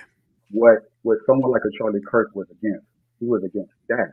Whereas what you guys are talking about, I have not heard him say he was against the merit aspect of things, which is what he advocated for. He was like, so he didn't go into the nuance area where he said, well, I don't agree with this because this is what I'm saying. And that's what I've heard from the two or three people I know who are in a higher position in terms of the corporate Yeah, board. And but Yeah, they but if seem that was kind the of case, those people who are so vehemently against DEI, like, aren't why is it only a problem when it's didn't ethnic minorities being hired though? Let's just say for the sake of argument, which I don't agree with, let's just say for the sake of argument that ethnic minorities are being hired just because they're ethnic minorities and they're unqualified. Let's just say that's true. Okay, the largest demographic in this country is quote unquote white people. I mean, we all know, we all work jobs. Okay, we all know that there's been people who we've looked at that got promoted or got raises that didn't deserve it, regardless of their race. stealing my It points, happens. bro. That's a I know, bro. I'm sorry. We all have seen that, and so it stands to reason that if there was any group of people who were benefiting from that type of behavior, it would be the group that's the largest group. Nobody's complaining about that group though. It only becomes a problem when it's ethnic minorities for people like Charlie Kirk. All of a sudden, we want to have standards. All of a sudden, we want to, where for hundreds of years, you held a certain demographic down, you know, and that was okay. Okay, but then when things are when the playing field starts to get leveled, and you start seeing people start moving up, all of a sudden it's a problem. That's So again, exactly it's right. it's Yeah. it's very disingenuous to say that Charlie Kirk was, oh, he just wanted a level playing field. That's bullshit. He didn't want a level playing field. He was complaining about specific people. And in fact, white women were the biggest benefactors or benefit people who benefited from DEI. So it's kind of ironic that they were so against it when it's white women who were the biggest, beneficiaries of it. And that's Yeah, a fact. I said that before. And it's like, all right, you want to complain about, not hiring qualified people. Go visit your local town garage. You know what I mean? Like, look at the uncles, son-in-laws that, I mean, come on. you know what I mean? Yeah, Like, yeah, it's exactly. like it's crazy, bro. And It's just a that's part of happening people all over America. Cousins, son-in-laws, all over the nephews, world. like that's happening, bro. But it's only like Cisco said, it's only when this group of people like Yeah, and what it's, in my mind has happened here, and you guys have already talked about it, and Cisco, you were just really talking about it very eloquently. But so, yeah, we have this tool to try to use to sort of make up for historical problems. And yeah, it is imperfect. And you are going to eliminate some students are not going to go to the schools that they want to go to. Uh, we all know that Asian students, when you look at demographics and people doing well in college, are sort of at the top. And so now less Asian students are probably going to get into Harvard. So that does cause harm. If you're a father or mother not and because of DEI though, not you, because of DEI, it's because of legacy. Like, and that's well, another I think misconception. That's another misconception. I'm not sure how you mean. Maybe you could educate me on that. But my understanding is that some of those kids would be, you have, let's say, 100 seats for an incoming class in some program, and maybe before you would base your selections on, let's say, people go into law school and they took the LSAT or something like that, or even undergraduates taking the SAT.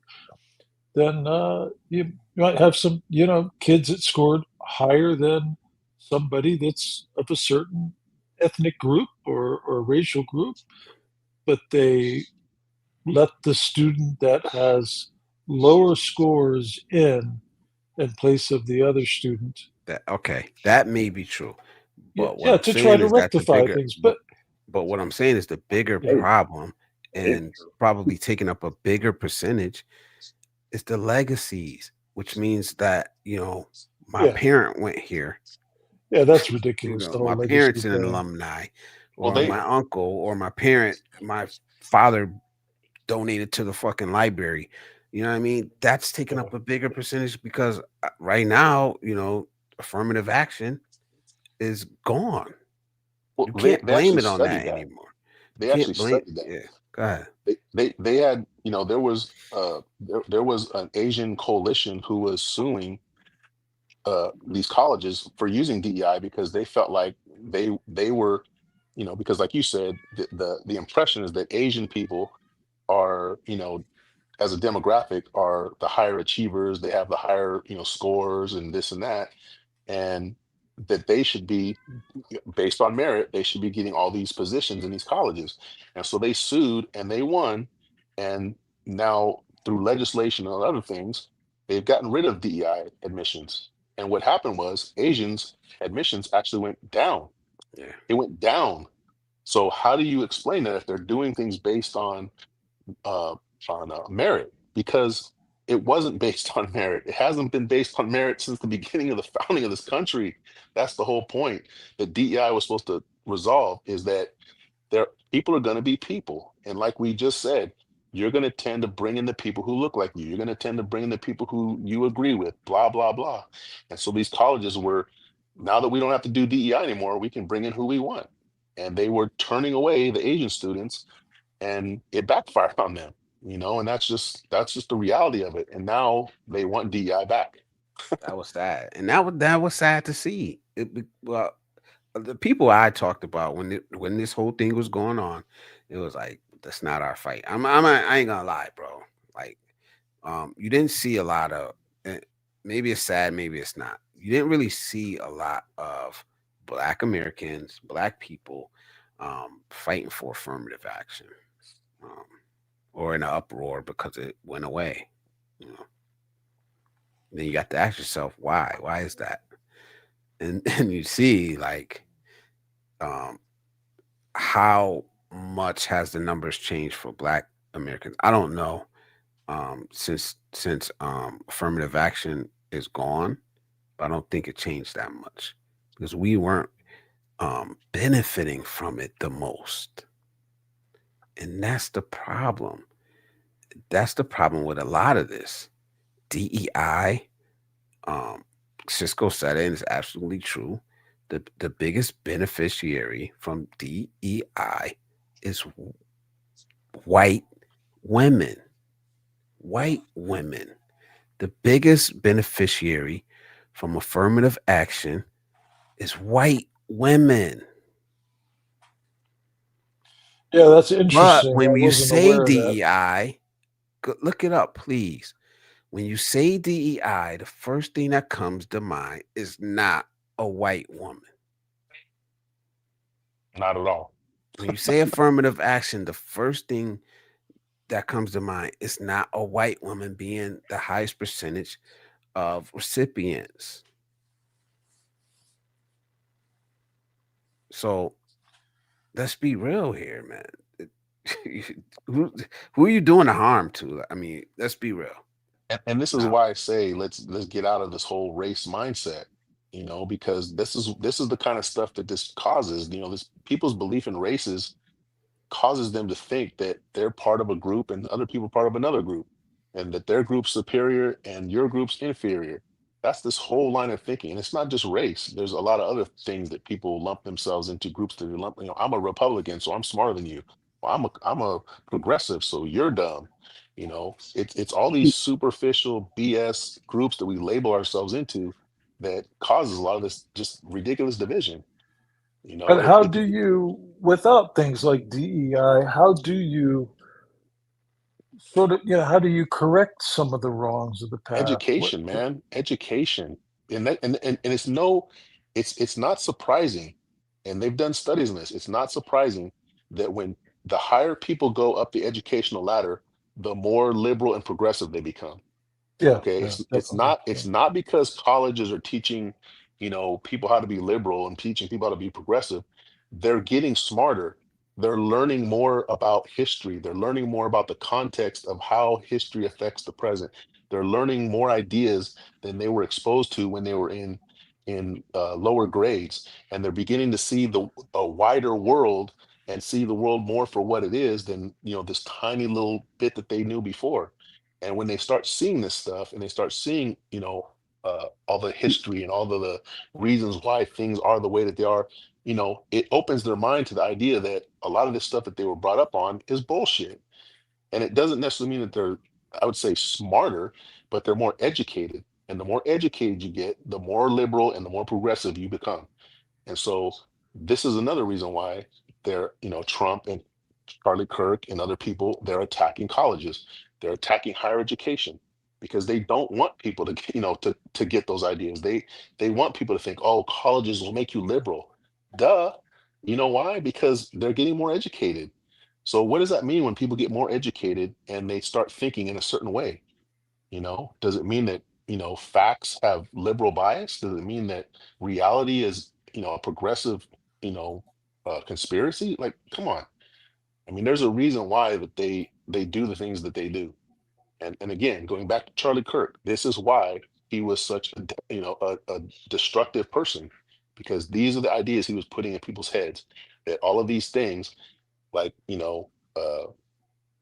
DEI, uh, having critical he always he does kind of like what Trump does. He'll take a word and he'll turn it around. Critical thinking, it's critical thinking when you agree with him. It's not critical thinking when you break down what he's saying. And that's the problem. Critical thinking means you break down what is said, period. Doesn't matter who says it, doesn't matter what the source is. You're thinking about it critically. you know to just go along with what he says or what Trump says, that's not critical thinking. So there's a reason why he was so destructive, because he was pushing a certain narrative that was causing all these people who have benefited from, what have we had, like 50, 60 years of progress in this country since the civil rights movement. They were trying to take it back to before that. That's what they want. They want to take it back to before that. That's why he said the civil rights bill was so terrible and blah blah blah, and Martin Luther King was so terrible, blah blah blah.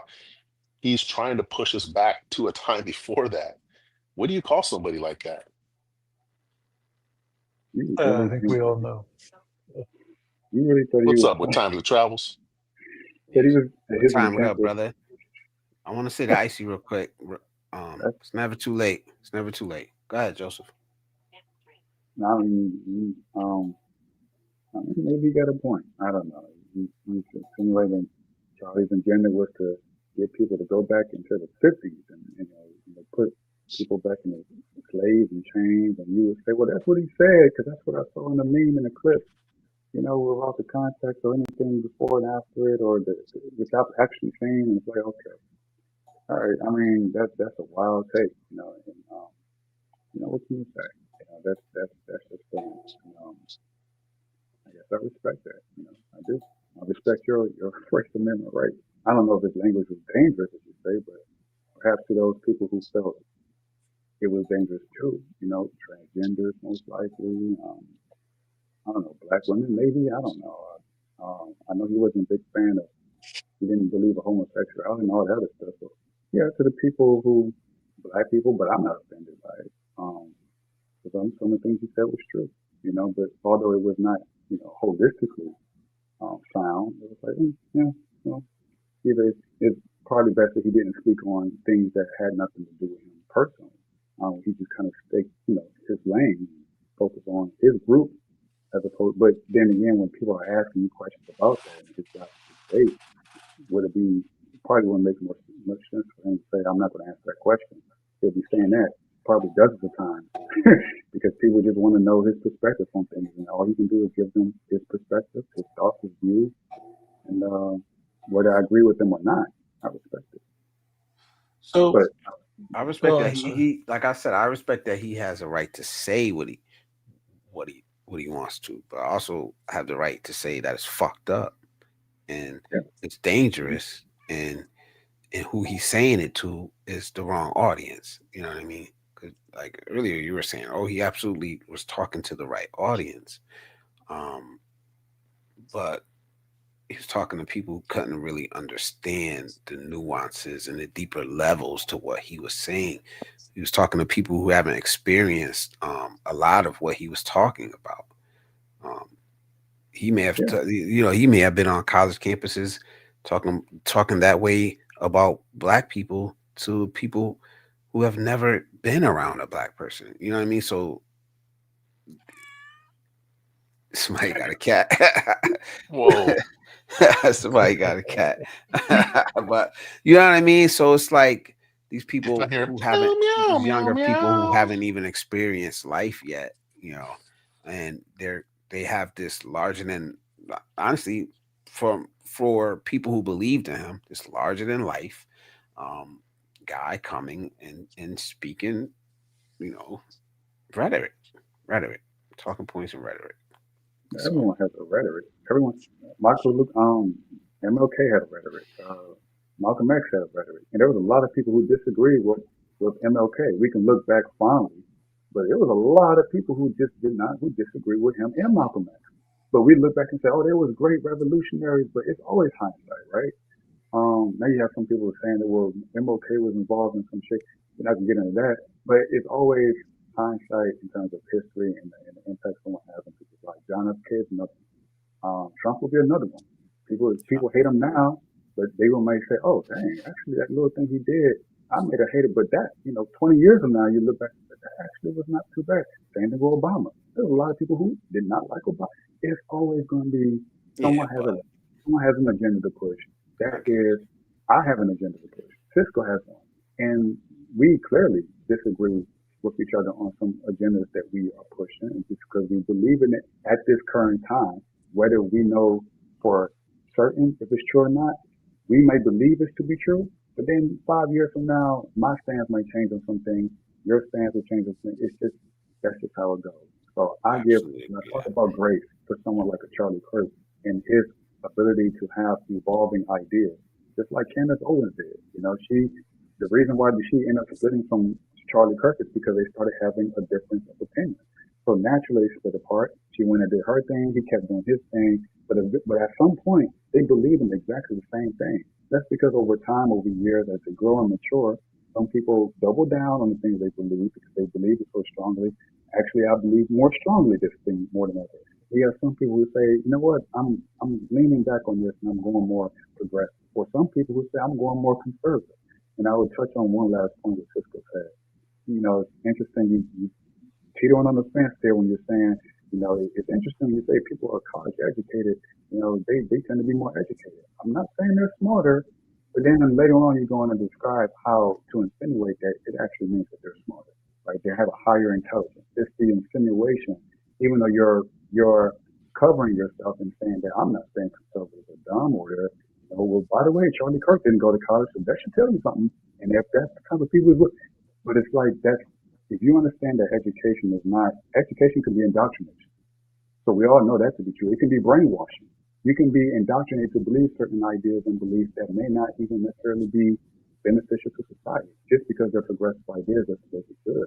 Some conservative ideas are absolutely there for a reason. It's like it's just some foundations that should just be what it is. I would never want the First Amendment right to be changed, but some people believe it should be changed. There are some people who say the Second Amendment right, the gun laws, it should not be changed. I believe that should be changed.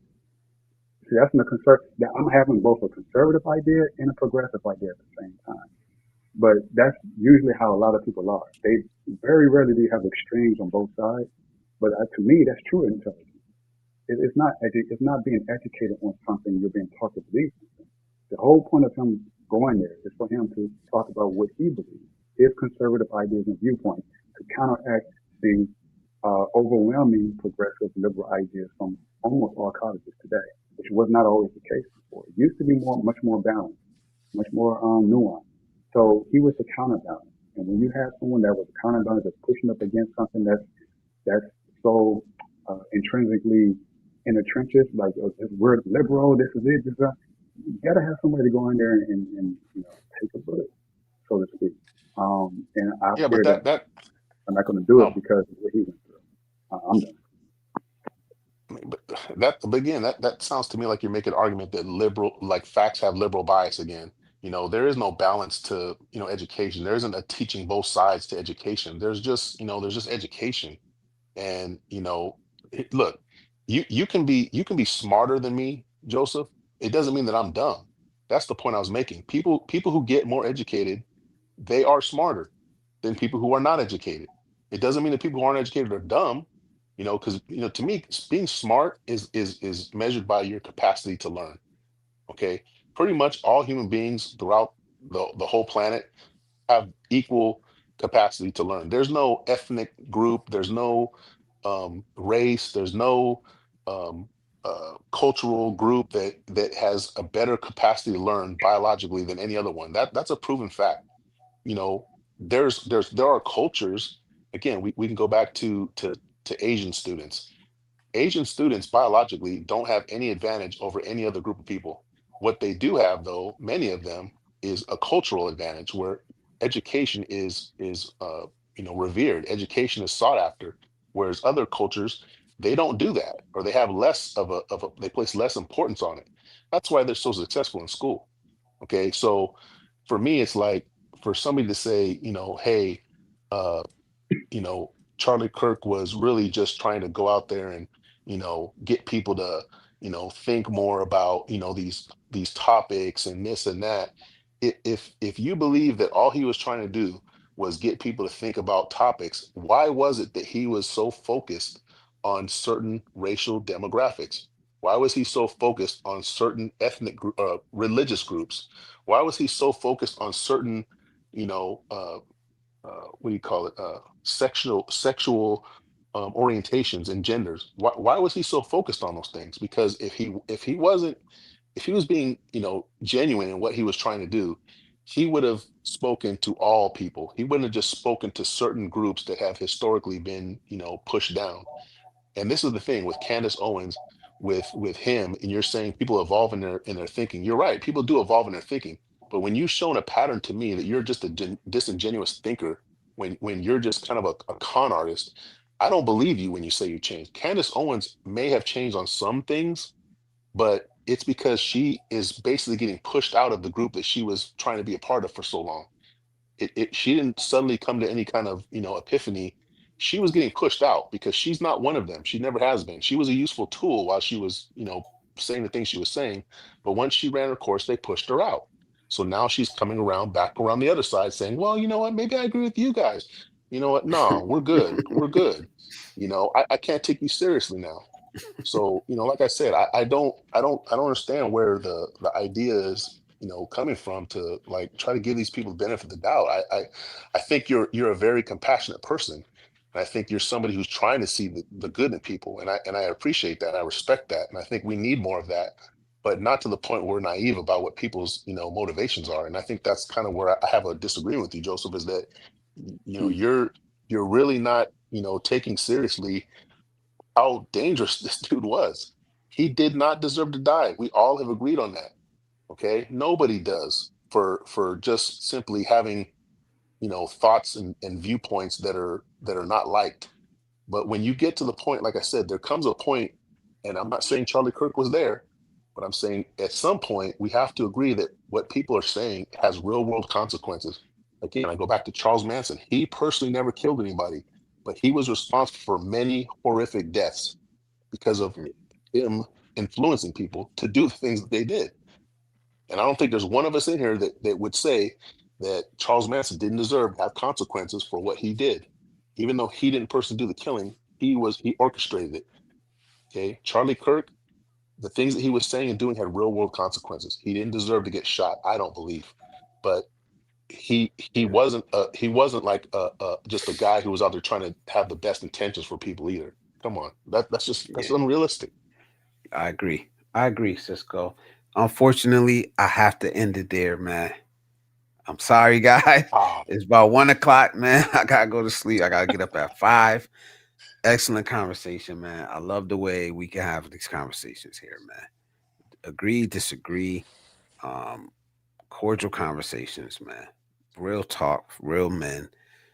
This is how we get it done, man. This is Blizzard Abroad, man. This is what I want this channel to be, man. real Like sausages. always, Yeah, Taco Tuesday is coming. It's That's what I'm coming. talking about. It's in the works. It's in the works. Pause. Salute the icy. Uh, Felipe got a new music channel, man. Go check his channel out, please, man. Please check out Felipe G music channel. As always, Cisco, you know, brother, I appreciate you, man. Joseph, always appreciate you, man. I can't say enough about Joseph, bro. Like, you may think I'll be cutting you off. I don't know if you think I like you or not, bro, but I absolutely do, man. I do enjoy having you up here because, like, we may have difference of opinions, but I feel like I could almost feel you processing what is being said here, man, Hmm. and that's important to me. It shows so much growth. You're younger than me. You're younger than Cisco. Um, you willing to come up and speak your mind and not be intimidated and not like You not that try. you should be, not that you should be, but Not at all. it's just amazing. It's amazing. We need more younger people like you, bro. We really do, man. Like willing to listen, willing to learn, willing to state your viewpoint. Because I've learned from you too, just by listening to you. A lot of what you say, I agree with, but it's like Icy would say to me, it's a breath of fresh air, man. Even if I disagree, it's a breath of fresh air, and I do appreciate you, man. Can I say something about Joseph too? Go ahead. I want to say, saying Joseph, I don't know if you, whether you think I like you or not, but I want to tell you 100% I like you, man. And I definitely respect you. And I think I get frustrated with you because I do like you. Because I do like you. If I didn't like you, I wouldn't give a shit whether, Yeah. it wouldn't matter to me. But because I do like you, I do want you to, come around to my viewpoint. And I'm not saying that my viewpoint is 100% correct, but it's the one that I believe. And it's the one that, I would hope that you would believe too. And I'm just trying to convince and influence you by what I'm saying. And when I feel like, you're not getting it, that's when I get frustrated. But again, it boils down to because I do like you and because I do respect you, and because I do want, you to have the full, complete picture that I believe that I have.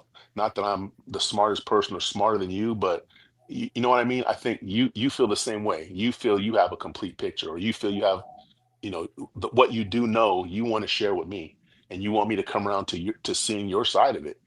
And I think at the end of the day, that's all we want. We just want all of us in here to come to some kind of consensus as to what's right, and what's the right way to do things. And what, like with this whole situation with Charlie Kirk, just being able to look at it from a rational and logical standpoint, not let emotion get involved, not let, a bunch of prejudice get involved, but that, we can actually look at it for what it actually is. And I think for me, that's what I want, not just for you, but for Blizzard and for everybody, and including myself. I want us to all come to that.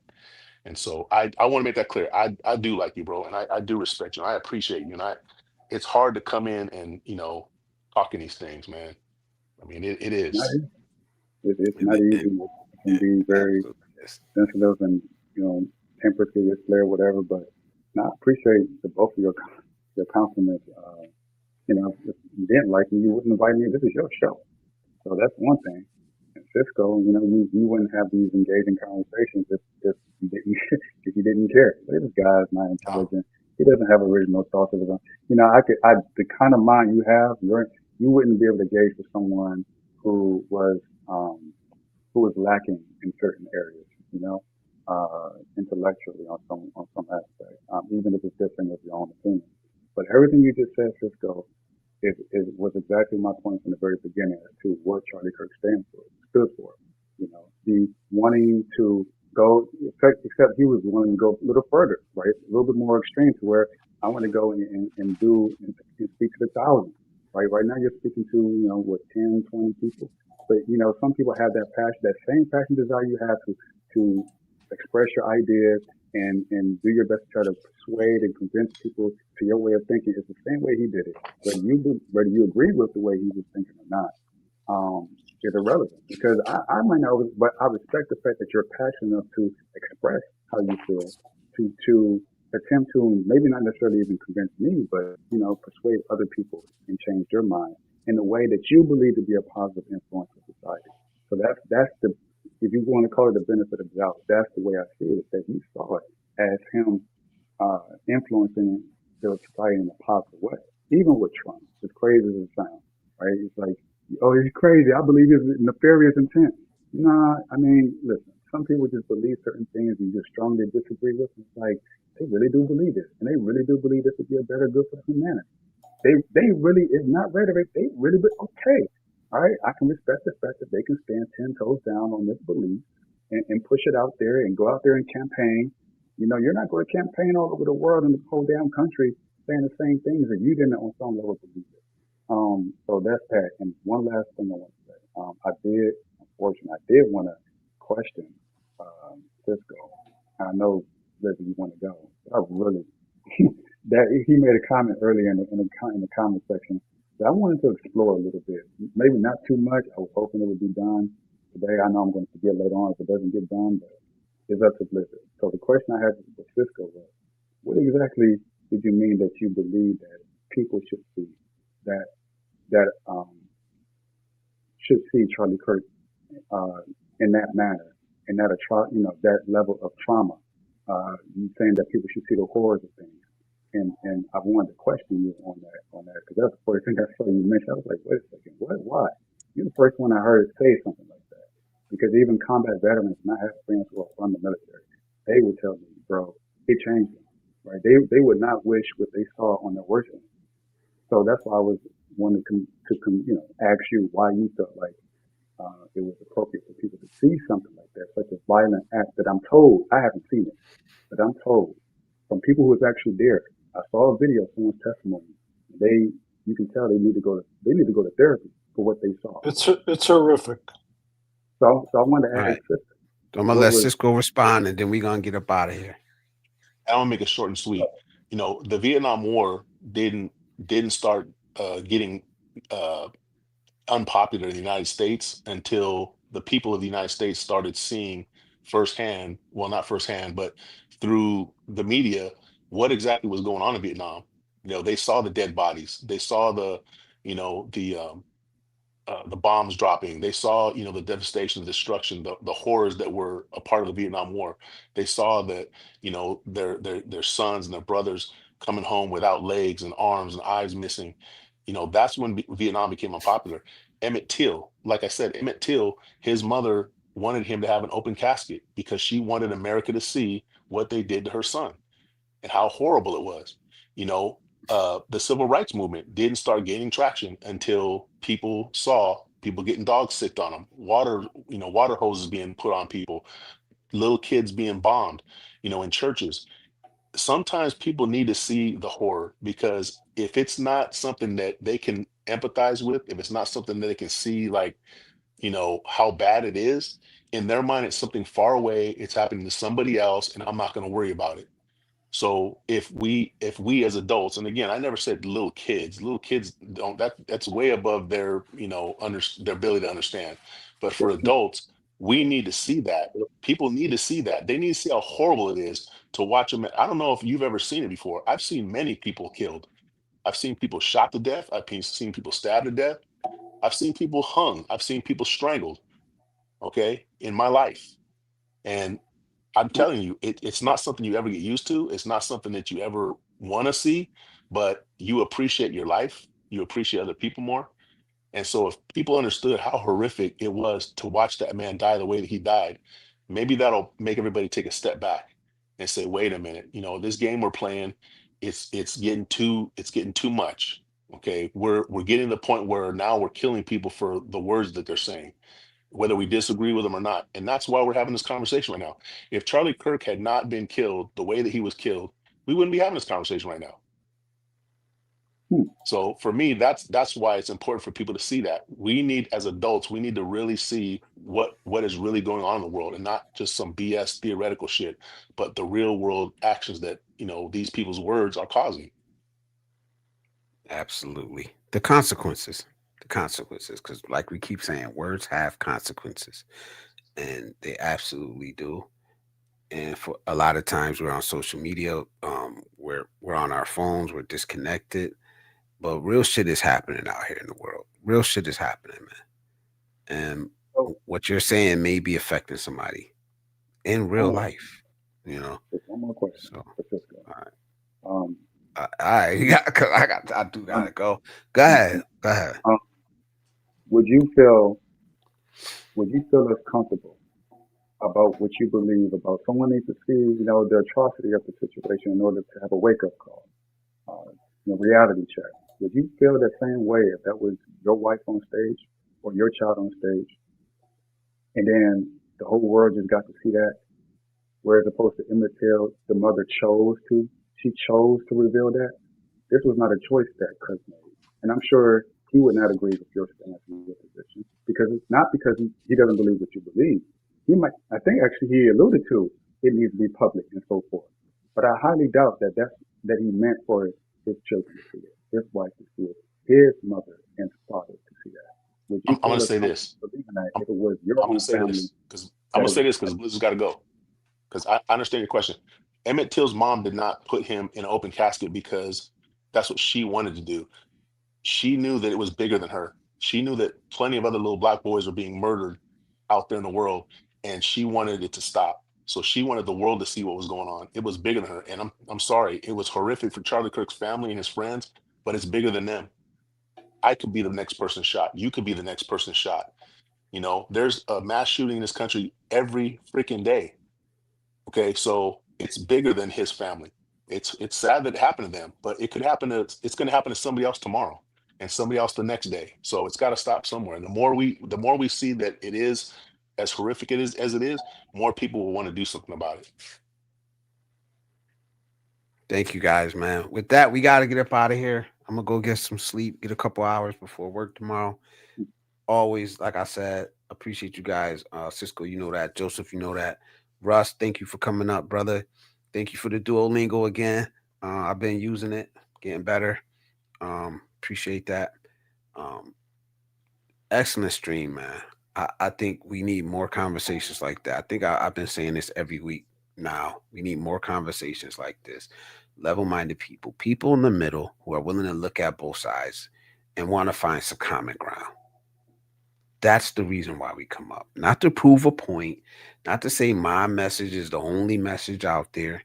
To try to find some middle ground, man. To try to have conversations because in the real world, like we're working next to each other. We're taking our kids to the game together. Like we're not fighting like this, like you see on the internet. You know, most of the time you don't even know the politics of your neighbor unless you ask them, unless you're really persistent about it.